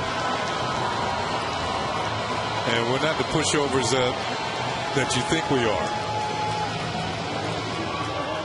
As Jeff Nelson, the home plate umpire, said, can we break up this reunion? Here's Pena. He took over as a pinch runner in the sixth inning when Marcus Tim suffered a very odd injury. He ripped a single through the left side of the infield and then dropped the bat as he was moving up the first baseline and then stepped on the bat with his left foot. Made it to first, but he turned his ankle, so he has a sprained ankle.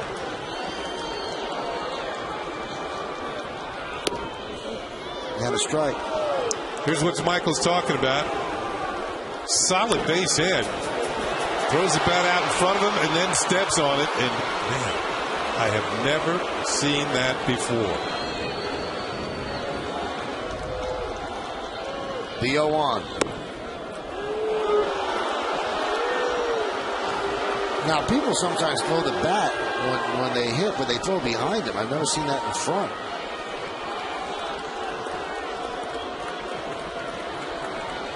So now the Yankees down to their final strike with Pena at the plate. The 0-2. Line drive to center field. It is going to bounce past Upton. This might clear the bases. No, they're going to hold Cervelli up at third. Pena goes to second with a two-run double. And now the Yankees trail 10-6. Second time that Pena's hit the ball hard. He lined out to shortstop in his first at bat, and this was a sinking line drive that Upton thought he had a chance to make the play on. He plays pretty shallow to begin with, but this one had some overspin. It hits off his body. The Yankees going to pick up 2 runs. Upton's looking for it. Zobrist is coming over and telling him where it is. And this is actually going to knock Sonnenstein out of the game. Here comes Upton. He thinks he has it. A little bit of a misstep maybe as he changed direction. And the Yankees get 2 runs. Well, they're going to call on Joaquin Benoit, and he will face Juan Miranda. Yankees still have a pulse. Stick around.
next game, and he's about to start sweating. And Joe Girardi probably never thought that he'd have a chance in this one. Let's put it this way.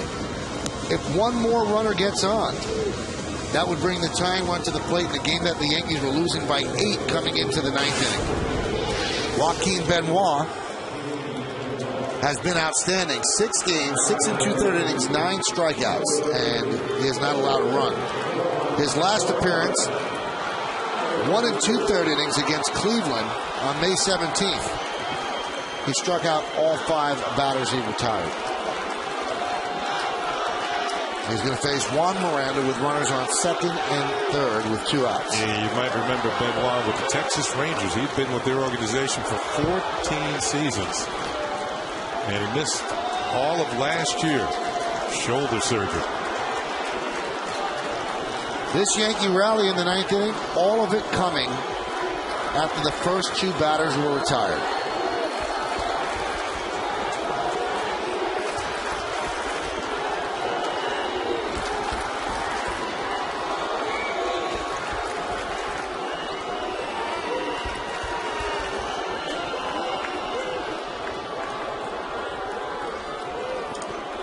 Remember Benoit with the Rangers, they tried him as a starter, a reliever.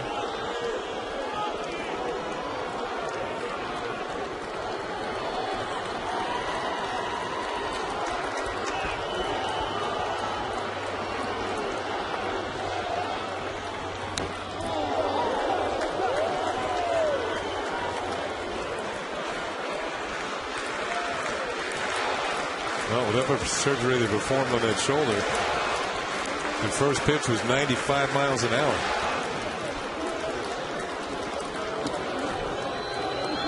We've talked about it several times, how as we look at Grant Balfour in the Rays bullpen, how shoulder surgery is much more delicate for pitchers as opposed to elbow surgery, which is becoming more and more routine.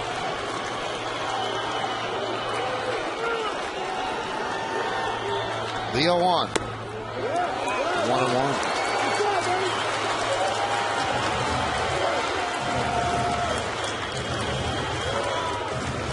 Nine relief appearances and 5 starts lifetime against the Yankees. Benoit 2-3 with a 5.31 ERA.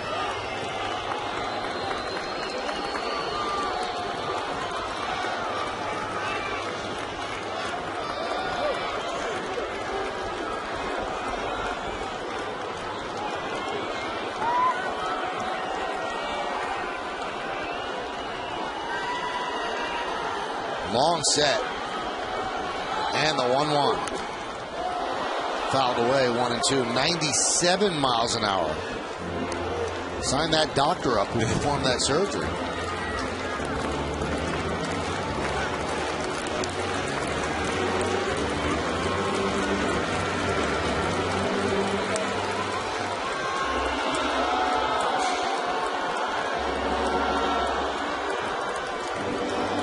So Cervelli's at 3rd. Pena is at 2nd. The doctor is Dr. Timothy Kremchek, who works with the Reds. I think he's their team doctor. Cervelli can take a lead halfway home.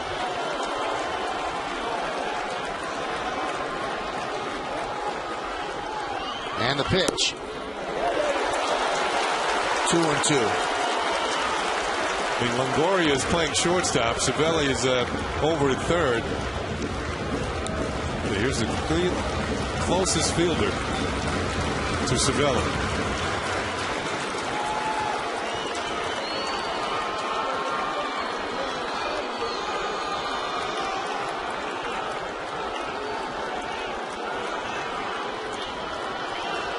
Two balls, 2 strikes, 2 outs. The pitch, swung and a miss, and that'll do it.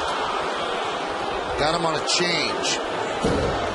So the Yankees threatened here in the 9th. They score 4 runs on 4 hits, and they leave 2 runners on. And Miranda swings over the top of a changeup that just had the bottom drop out. So a tough night for the Yankees. The score seems a little bit closer than it was. But we'll come back with the player of the game. And then after that, the post-game show with Bob and Jack and Kimberly. Stay tuned. job right there.